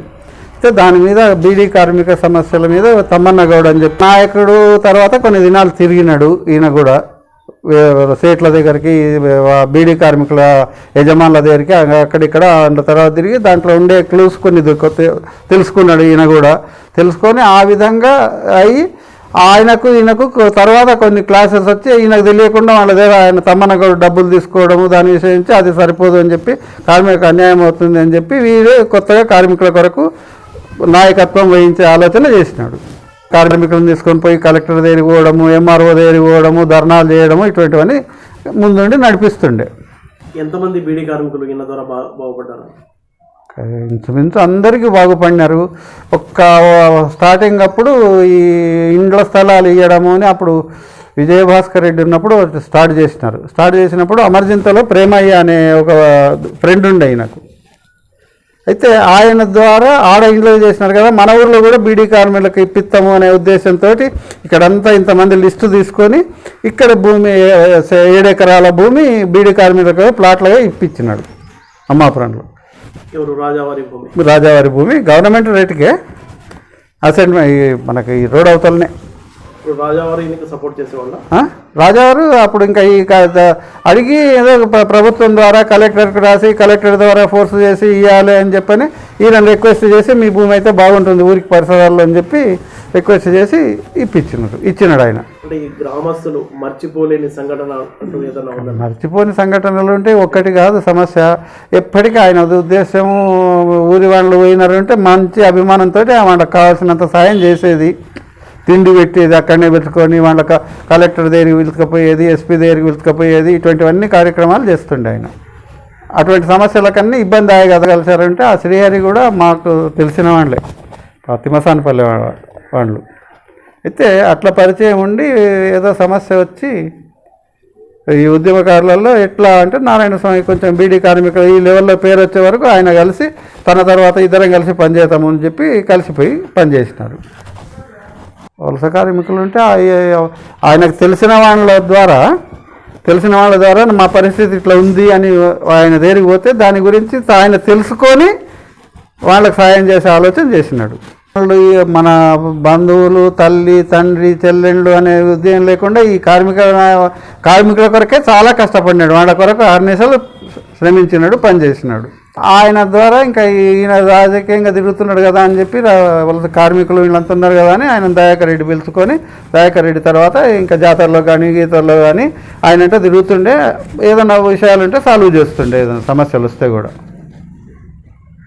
ఆయన ప్రేమించి పెళ్లి చేసుకున్నాడు, ఇష్టపడినారు. తర్వాత ఫైనల్గా మ్యారేజ్ చేసుకుంటారు అన్నప్పుడు మా ఇంటి వాళ్ళందరూ ఆబ్జెక్షన్స్ చేస్తుంటే ఇచ్చిపెట్టండి, చేసుకోండి వాని ఇష్టము అని చెప్పి అందరినీ సమాధానం చేసి చేసిన.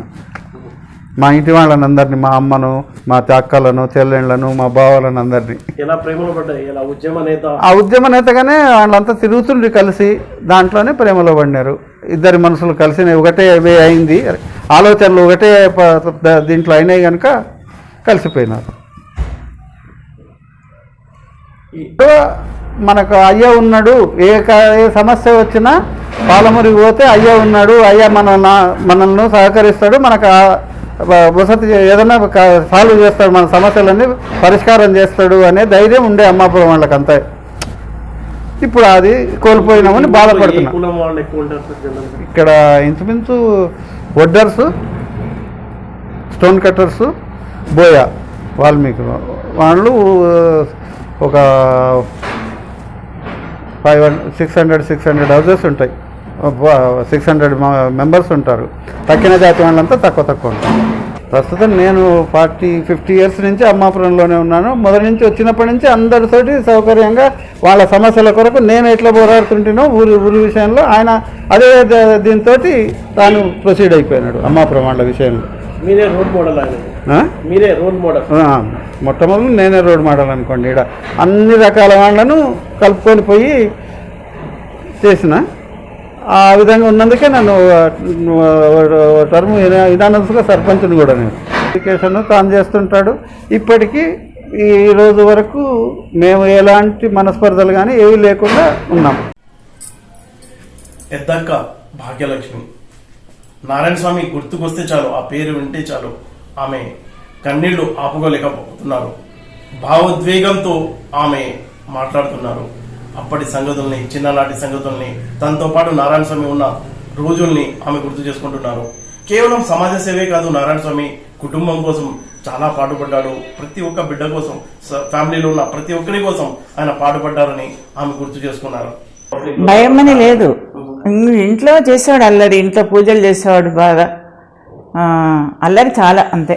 చెప్పిన మాట వినేది కాదు, వద్దురా అంటే చేసేవాడు. స్వభావంగా వచ్చింది, ఆ స్వభావంగానే వచ్చింది. తన పుట్టుక నుంచి అందరితో, ఊర్లో కూడా అందరితో కలిసేవాడు. అందరు చిన్నగానే ఉండే తను, ఊర్లో వాళ్ళని అందరిని తీసుకొని ఇట్లా అది చేద్దాం ఇది చేద్దాం అని అందరితో కలిసి ఎక్కువ తిరిగేవాడు అనమాట. అంటే ఊర్లో మా నాన్నగారు అందరికీ ఇట్లా చేసేవాళ్ళు. అంటే సంస్కృత వేద పండితులు ఆ రాజస్థానంలో ఆత్మగురు. ఇంకా అట్లా ఆ స్వభావంగా అందరితో కలవాలి, అందరికి ఏదో చేయాలి అని మొదటి నుంచి వాడికి అదే స్వభావం ఉండేది. నేను చిన్నప్పటి నుంచి నా దగ్గరే ఉన్నాడు. మా నాన్నగారు చిన్నప్పుడే పోయినాడు. వాడు 5 సంవత్సరాలు ఉన్నప్పుడే నాన్నగారు చనిపోయినారు. ఇంకా అందరూ నా దగ్గరే, పిల్లలంతా కూడా ఇప్పుడు పెద్ద తమ్ముడు, చెల్లెండ్లు అందరూ నా దగ్గరే ఉండేవాళ్ళు. నేనంటే ఎక్కువ ఎక్కడున్నా నా దగ్గరికే వచ్చేవాడు. నేను ఒకసారి ఇట్లనే చౌదరిగూడెంలో టీచర్ జాబ్ చేసి రిటైర్డ్ అయ్యాను. చౌదరిగూడెంలో పనిచేస్తే అక్కడికి వచ్చాడు. ఎందుకు రా అంటే, లేదక్క వాడికి 10th అయిపోయింది, ఇక్కడ మల్టీపర్పస్ ఇది ఉండే కాలేజీ ఉండే కదా ఇక్కడ బాయ్స్ జూనియర్, అయితే అక్కడికి వెళ్ళాలి అంటే నిక్కర్స్ వేసుకునేవాళ్ళు అప్పటి వరకు, కాలేజీకి రానియలేదంట. ఇంకా అప్పుడు మా నాన్నగారు లేరు, మాకు ఎవ్వరు లేరు, మా మేనమామలు అందరు ఇక్కడే ఉండేవాళ్ళు. అయితే అక్కడికి వచ్చాడు. ఎందుకంటే ఆ ప్యాంటు లేనిది రానియలేదక్క, అందుకని అంటే అప్పుడు ప్యాంటు షర్ట్లు కొట్టిస్తే ఇక్కడికి వచ్చాడు. ఎక్కువ నా కోసం కష్టపడ్డాడు.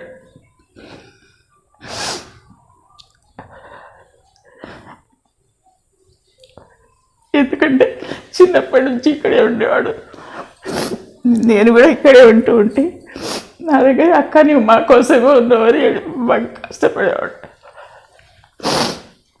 ఇంకా అందరు చెల్లెండు అందరు చిన్నగా ఉండేవాళ్ళు మాకు. ఇక నేనే పెద్ద అందరిలో. ఇంకా చదువుకొని తర్వాత మాకు స్కూల్ చదువులేదు, ఊర్లో స్కూల్ లేదు. తర్వాత ఇక్కడ మహబూబ్ నగర్ వచ్చి చదువుకున్నాడు. అందరి కోసం పాటుపడేవాడు, అందరితో కలిసి ఉండాలి. ఈ లేబర్ అంటే చాలా ఇష్టం, అందరు బీదవాళ్ళు అంటే. ఆ ఊర్లో కూడా అమ్మపురంలో వడ్డేవాళ్ళు పోయేవాళ్ళు ఎక్కున్నారు. వాళ్ళందరితో కలిసి వాళ్ళతో చేసి చిన్నప్పటి నుంచి అదొక స్వభావం, అందరితో కలిసి ఉండాలి, మన వాళ్ళల్లో ఉండాలి అని. ఇక ఇక్కడ నా దగ్గరకు వచ్చినాక, ఇంకా శ్రీహరి గారి దగ్గరకు వచ్చినాక ఇక మొత్తం అటు తిరగడం ఇదంతా అయిపోయింది అనమాట. ఆ తర్వాత నా దగ్గరికి వచ్చినాడు. శ్రీహరి గారి దగ్గర నుంచి నేను ఇక్కడికి వచ్చాక నా దగ్గరే ఉండేవాడు. తర్వాత జయను పెళ్లి చేసుకున్న తర్వాత ఇక్కడే ఉండేవాడు. ఆమె హైదరాబాద్ వెళ్ళిపోయాక ఇంక అందరూ అక్కడ, వీడిక్కడే ఉన్నాడు. ఇక్కడే ఆఫీసు కింద అక్కడ ఆఫీస్ కట్టుకొని ఇల్లు కట్టుకున్నాడు. ఇంకా నేను ఒక్కదాన్ని అని, నా దగ్గర నాకు ఎవరు లేరని. ఇంకా పిల్లలంతా, చెల్లెలి పిల్లలు, తమ్ముని పిల్లలు అందరూ ఇక్కడే చదువుకున్నారు. చెల్లెలి వాళ్ళందరూ కూడా ఇక్కడే ఉండేవాళ్ళు. ఇక తను కూడా ఇక్కడే నా దగ్గరే ఉండేవాడు. హైదరాబాద్ అప్పుడప్పుడు వెళ్ళి వస్తుండేవాడు, జయవాళ్ళు వచ్చేవాళ్ళు, కానీ ఉండడం ఎక్కువ ఇక్కడే నా కోసమనే. అని ఒక్కదాన్ని ఉంటావు కానీ. ఇంకా తర్వాత తను ఎందుకంటే కొంచెం ఏది కొన్ని నమ్మకాలు ముందు చిన్నప్పుడేమో బాగా పూజ భక్తి ఉండేది. ఈ రాజకీయాల్లోకి వచ్చినాక అన్నీ వదిలేశాడు. నమ్మకం ఏమి లేదు, ఏమొద్దు అది కాదు ఇదో ఏం చెప్పినా వినేవాడు కాదు, వండి అన్నమాట. అట్లా చెయ్యొద్దురా, ఏం కాదక్క నేను అన్ని పిచ్చిగా. ఇంకా హాస్పిటల్ మందులు అంటే ఇష్టం ఉండేది కాదు వానికి. ఇంకా అప్పుడు అన్నం తింటుండేవాడు, ఫస్ట్ అన్నము టిఫిన్ మామూలుగా నా దగ్గర. తర్వాత కాదరివల్లి పుస్తకం వచ్చిన తర్వాత ఏమైంది అంటే అన్నం మానేశాడు. ఇక ఇవే ఈ చిరుధాన్యాలు ఉంటాయి కదా, కొర్రలు చావలు, ఇంకా అవి తినడం మొదలుపెట్టాడు. కషాయాలు తాగేవాడు అనమాట. ఇంకా ఎక్కడ దేశాలు, ఎన్ని విదేశాలు ఎక్కడ దిగినా కూడా బయట తినేవాడు కాదు, అన్నం తినేవాడు కాదు.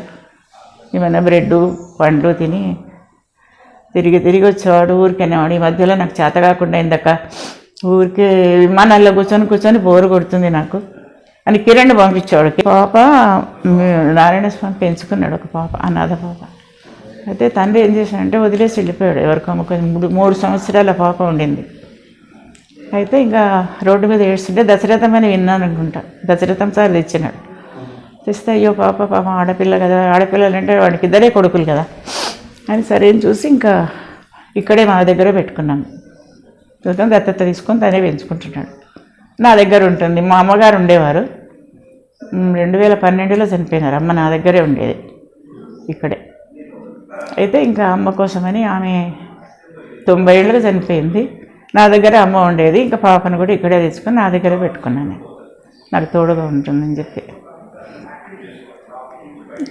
ఇంకా తాను అంటే తనకు మనసుకు తోచిందే చేసేవాడు. అందరికి కావాలి, చెల్లెళ్ళు, ఈ పిల్లలు. ఇప్పుడు మా చిన్న చెల్లెలు ఉంది, అతను చైనాలో MBBS చేశాడు. ఇంకా వాడి కోసం అరే నువ్వు డాక్టర్ చదివారులా, మన ఇంట్లో ఒక డాక్టర్ ఒక లాయర్ ఉండాలి. కిరణ్ లాయర్ అయ్యాడు కదా, నువ్వు ఉండాలని నేను పంపించి చైనాకు వాడికి చదువు కూడా చాలా సాయం చేసినాడు డాక్టర్ వాడు. అందరికీ తమ అన్న పిల్లలకు కూడా, మా పెద్ద తమ్ముడికి ఉద్యోగం ఏం లేదు, మామూలుగా వ్యవసాయం చేసుకొని అమ్మాపురంలో ఉన్నాడు, చూసినారు అనుకుంటా. అయితే ఇక వాడికైతే ఆ పిల్లలంతా ఇక్కడే, వాళ్ళందరి కోసం చదువుకంతా ఖర్చు పెట్టాడు. అన్న పిల్లలకు పెళ్ళిళ్ళు చేయడం కానీ, నేను నా దగ్గర ఉండేవాళ్ళు, నేను ఆయన కలిసి 2 ఆడపిల్లలకి పెళ్ళిళ్ళు, పిల్లలకు చదువులు. కిరణ్ పెళ్ళి కూడా మేమే చేసాం. అట్లా అందరికీ చేయాలి, అందరికీ తన వాళ్ళకంతా చేయాలి, అందరికి కావాలి. మా మేనమామలకు, వాళ్ళ కొడుకులకు, తర్వాత మా చిన్నమ్మ పిల్లలకు, ఇట్లనే ఏదన్నా వాళ్ళ కేసులు వస్తే, పొలాల విషయాలు అవన్నీ కూడా తనే అంతా. ప్రతి ఒక్కరికి ఎందుకు రావాలి, అందరికీ చేస్తేవాళ్ళు మేము మాట్లాడేసంటే లేదక్క మన దగ్గరకు వచ్చినప్పుడు మనం చేయాలంత. ఈరోజు తాను ఈ స్థాయిలో ఉన్నానంటే కేవలం అందుకు కారణం బాబాయ్ అంటారు అడ్వకేట్ కిరణ్. నారాయణ స్వామి వర్క్ స్టైల్ ఎలా ఉంటుంది అనేది ఆయన మాటల్లో వింటే చాలా ఉత్కంఠత కలుగుతుంది. కొన్ని సందర్భాల్లో నారాయణ స్వామి ఒకసారి ఇంట్లో నుంచి బయలుదేరి ప్రజల సమస్యలపై పోరాటాలు చేస్తున్నప్పుడు కనీసం 5-6 నెలల పాటు కూడా కంటిన్యూగా జర్నీ చేసేవాళ్ళట. అలా కార్లో డ్రైవ్ చేసుకుంటూ ఆయా జిల్లాల్లో, ఆయా రాష్ట్రాల్లో కోర్టులో ఫైల్ చేస్తూ, అలాగే కొంతమంది లేబర్ని కలుస్తూ, గుత్తేదారులను కలుస్తూ తన ప్రయాణం 6, 7, 8 నెలలు అలాగే కంటిన్యూగా సాగేది. ఆ విషయాల్ని మనం కిరణ్ మాటల్లో విన్నాం. జయేంద్ర సరస్వతి అని చెప్పేసి ఆయన వచ్చి ఉన్నప్పుడు 2 అమ్మాయిలు, టీనేజ్ అమ్మాయిల్ని అతను రేప్ చేశాడు. వాళ్ళు వ్యతిరేకిస్తే చెట్టు గురేసి చచ్చిపోయినట్టు క్రియేట్ చేశాడని అప్పట్లో వార్తలు వచ్చినాయి. ఆ వార్తలకు తను వెంటనే స్పందిస్తూ కార్మికులు ఎవరైనా కార్మికులే, అన్యాయమే, అది జయేంద్ర సరస్వతి కావచ్చు, ఇంకెవరైనా కావచ్చు, ఈ ఇష్యూని అప్పటికి ఎవరు టేకప్ చేయట్లేదు. అట్లాంటి విషయాలలో ఆ వార్త చూసిన వెంటనే స్పందించి కన్సర్న్డ్ మా జిల్లా కలెక్టర్కు కానీ, ఎస్పీకి కానీ వాళ్ళందరికీ రిప్రజెంటేషన్ పెట్టి ఇందులో నిజమెంతో అబద్ధమెంతో నిగ్గు తెలిసిన అవసరం ఉంది, 2 అమ్మాయిల జీవితం అంటే మామూలు విషయం కాదని చెప్పేసి వాళ్ళ తరఫున కూడా పోరాటం చేసినారు. ఎంతో తీవ్రమైన పోరాటం చేసినప్పటికీ అల్టిమేట్గా కాటన్ మిల్ వాళ్ళు ఆ అమ్మాయి వాళ్లకు మానిటరీగా హెల్ప్ చేసిన తర్వాత ఆ కుటుంబ సభ్యులు మనకు సపోర్ట్ చేయడం మానేయడంతో ఫర్దర్గా తీసుకోవాల్సిన లీగల్ కోర్సు మేము ఆయన ఆపేసినాడు. అదర్వైజ్ వాళ్ళకు అంటే ఎదురువే వాళ్ళకి అన్యాయం జరిగిన పోయిన ప్రాణం అయితే రాదు, వాళ్ళకి ఆర్థికంగా చేయాలన్న ఒక కాన్సెప్ట్తో కూడా ఉండే.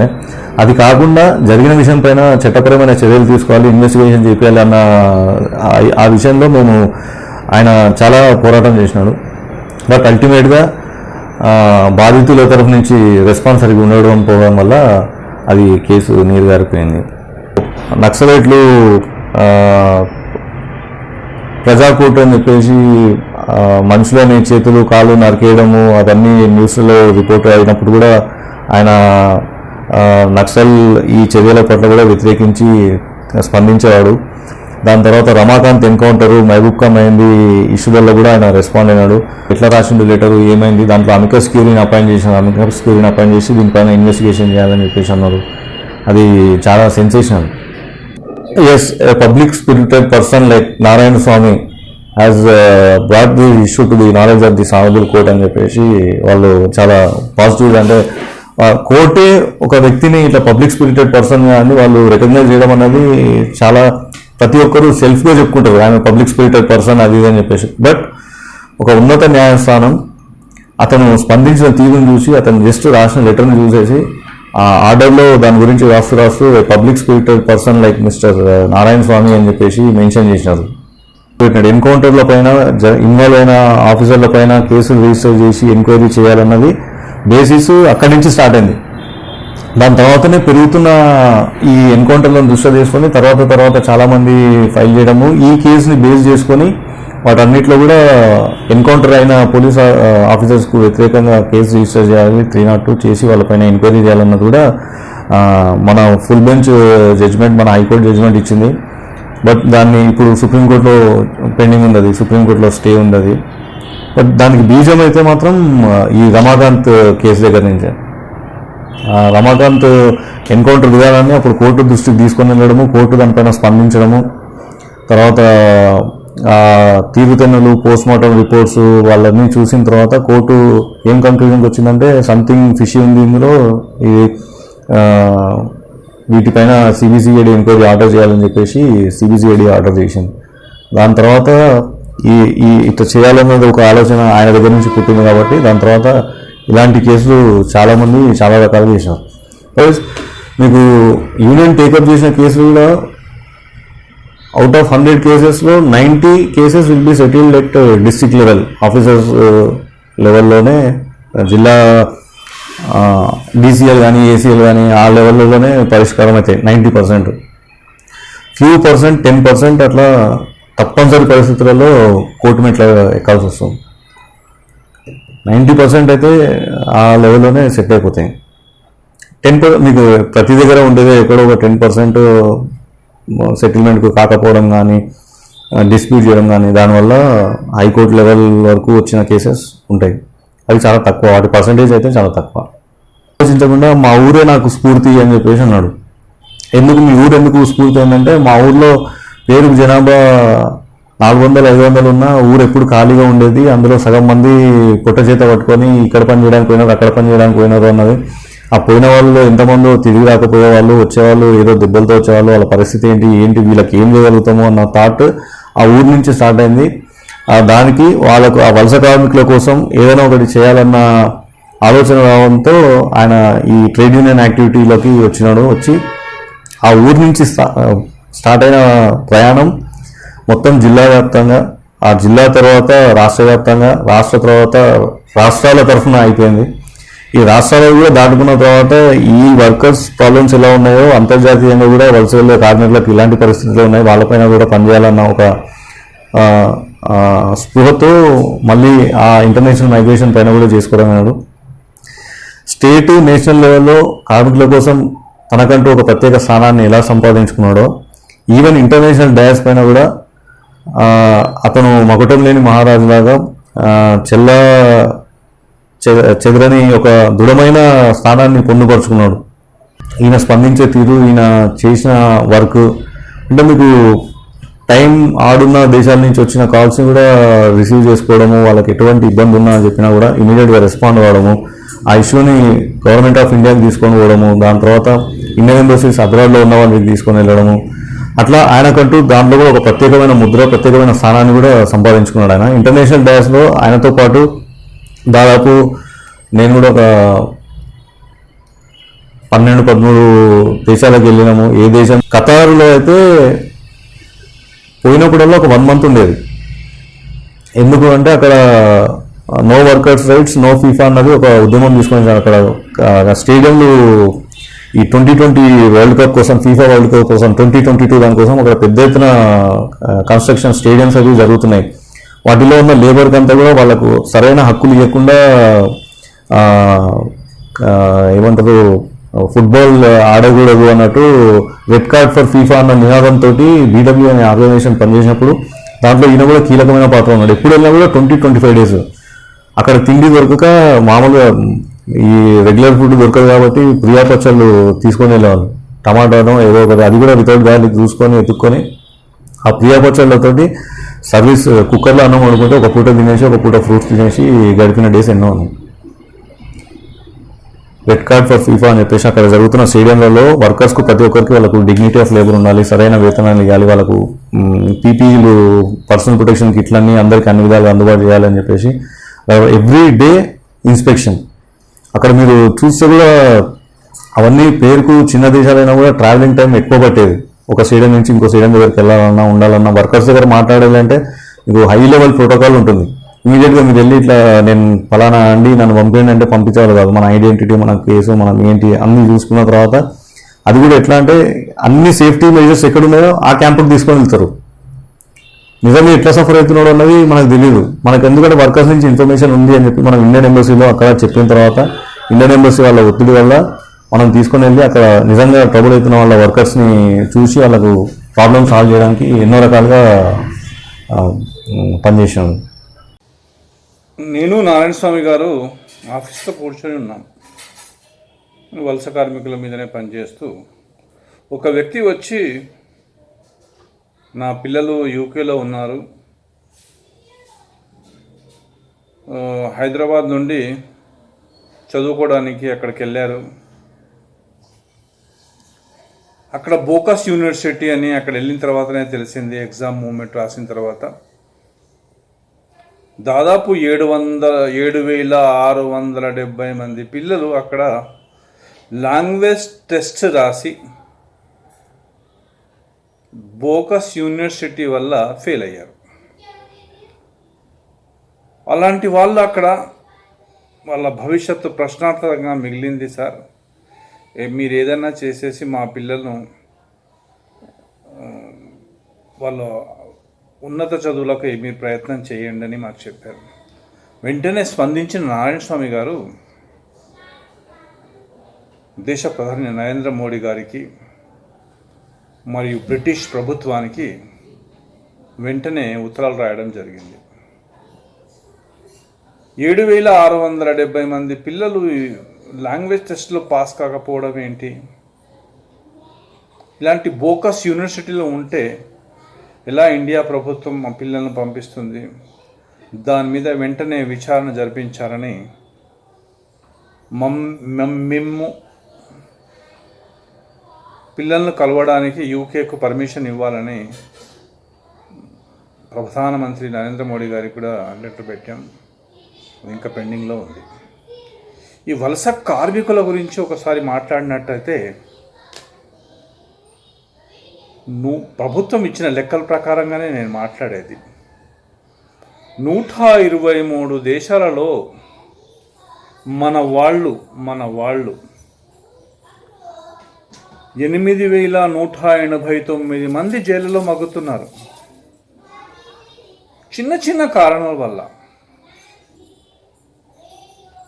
అక్కడ జైలులో మగ్గితే ఇక్కడ వాళ్ళ కుటుంబ సభ్యులు ఏం చేయాలి? వాళ్ళకి ఏ విధంగా జైలు నుంచి బయటికి తీసుకురావాలి? ఏ విధంగా వాళ్ళు బెయిల్ నుంచి వస్తారు అనే విషయం ప్రశ్నార్థకం. ఒకవేళ ఇండియా ప్రభుత్వం తలుచుకుంటే సుప్రీంకోర్టులో కేసేసి ఇక్కడే వాళ్ళ కేసును వాదించవచ్చు. ఇక్కడ మన ఇండియా జైళ్ళలో వాళ్ళు ఉండొచ్చు. ఆ శిక్ష ఏదో ఇక్కడే అనుభవించవచ్చు. వాళ్ళ కుటుంబ సభ్యులు కూడా ములాఖాత్ చేసి ఇక్కడ వాళ్ళకు తెలిసిన అడ్వకేట్ల ద్వారా కేసును కొట్లాడచ్చు.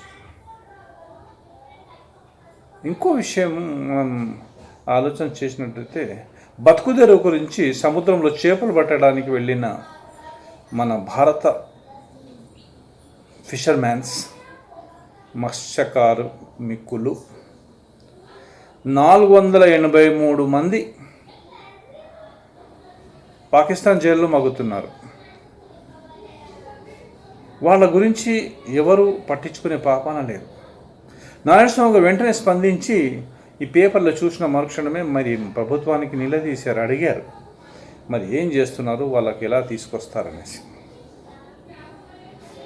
అడిగే వాళ్ళు కూడా లేకపోతే ఎవరు ఈ బీద వాళ్ళకు సహాయం చేయరు.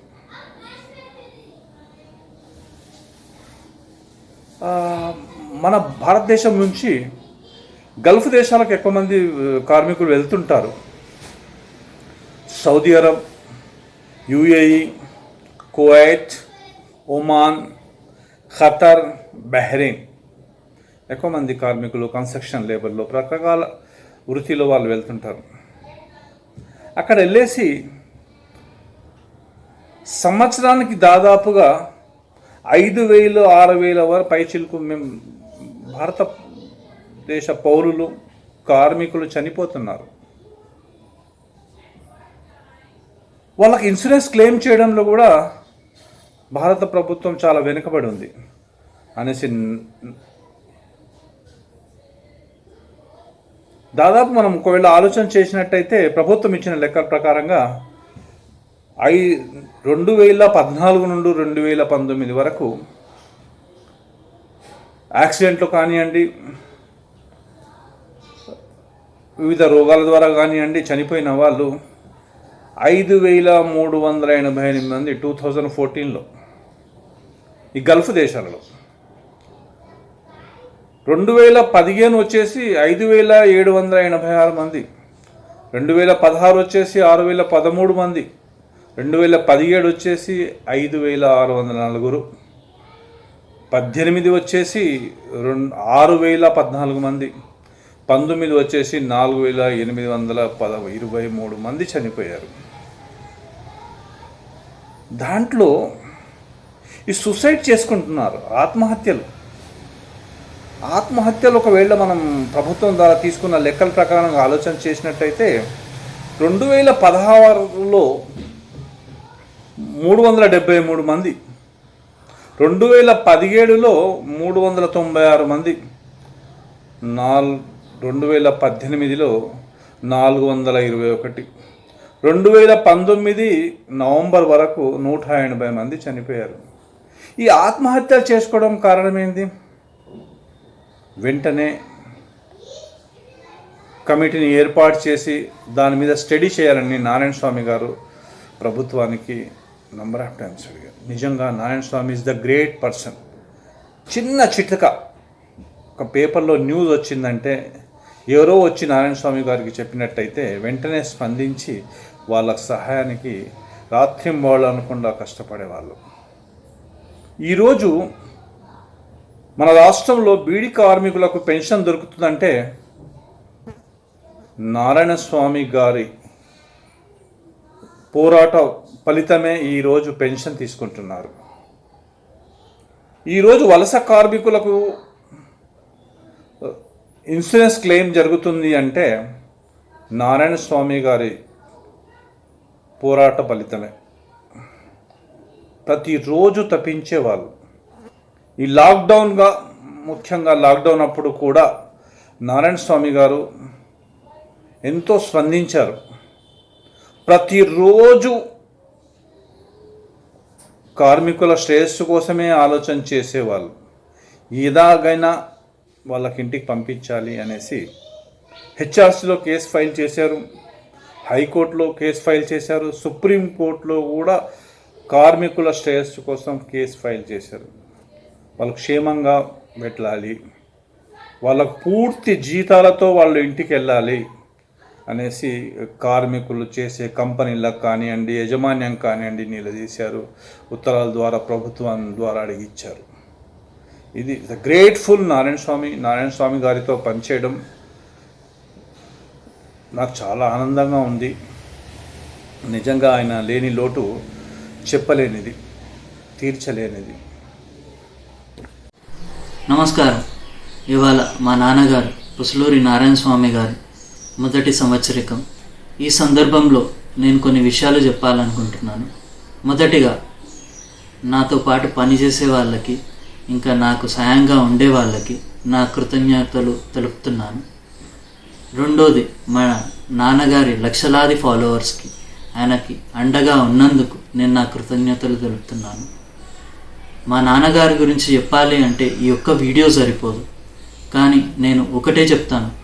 నేను కూడా మా నాన్నలాగానే లేబర్ గురించి, లేబర్ కష్టాల గురించి, లేబర్ వెల్ఫేర్స్ గురించి, లేబర్ రైట్స్ గురించి అదే కృషితో, అదే పట్టుదలతో పనిచేస్తాను. ఇదే నా హామీ. జై నారాయణ స్వామి, జై హింద్.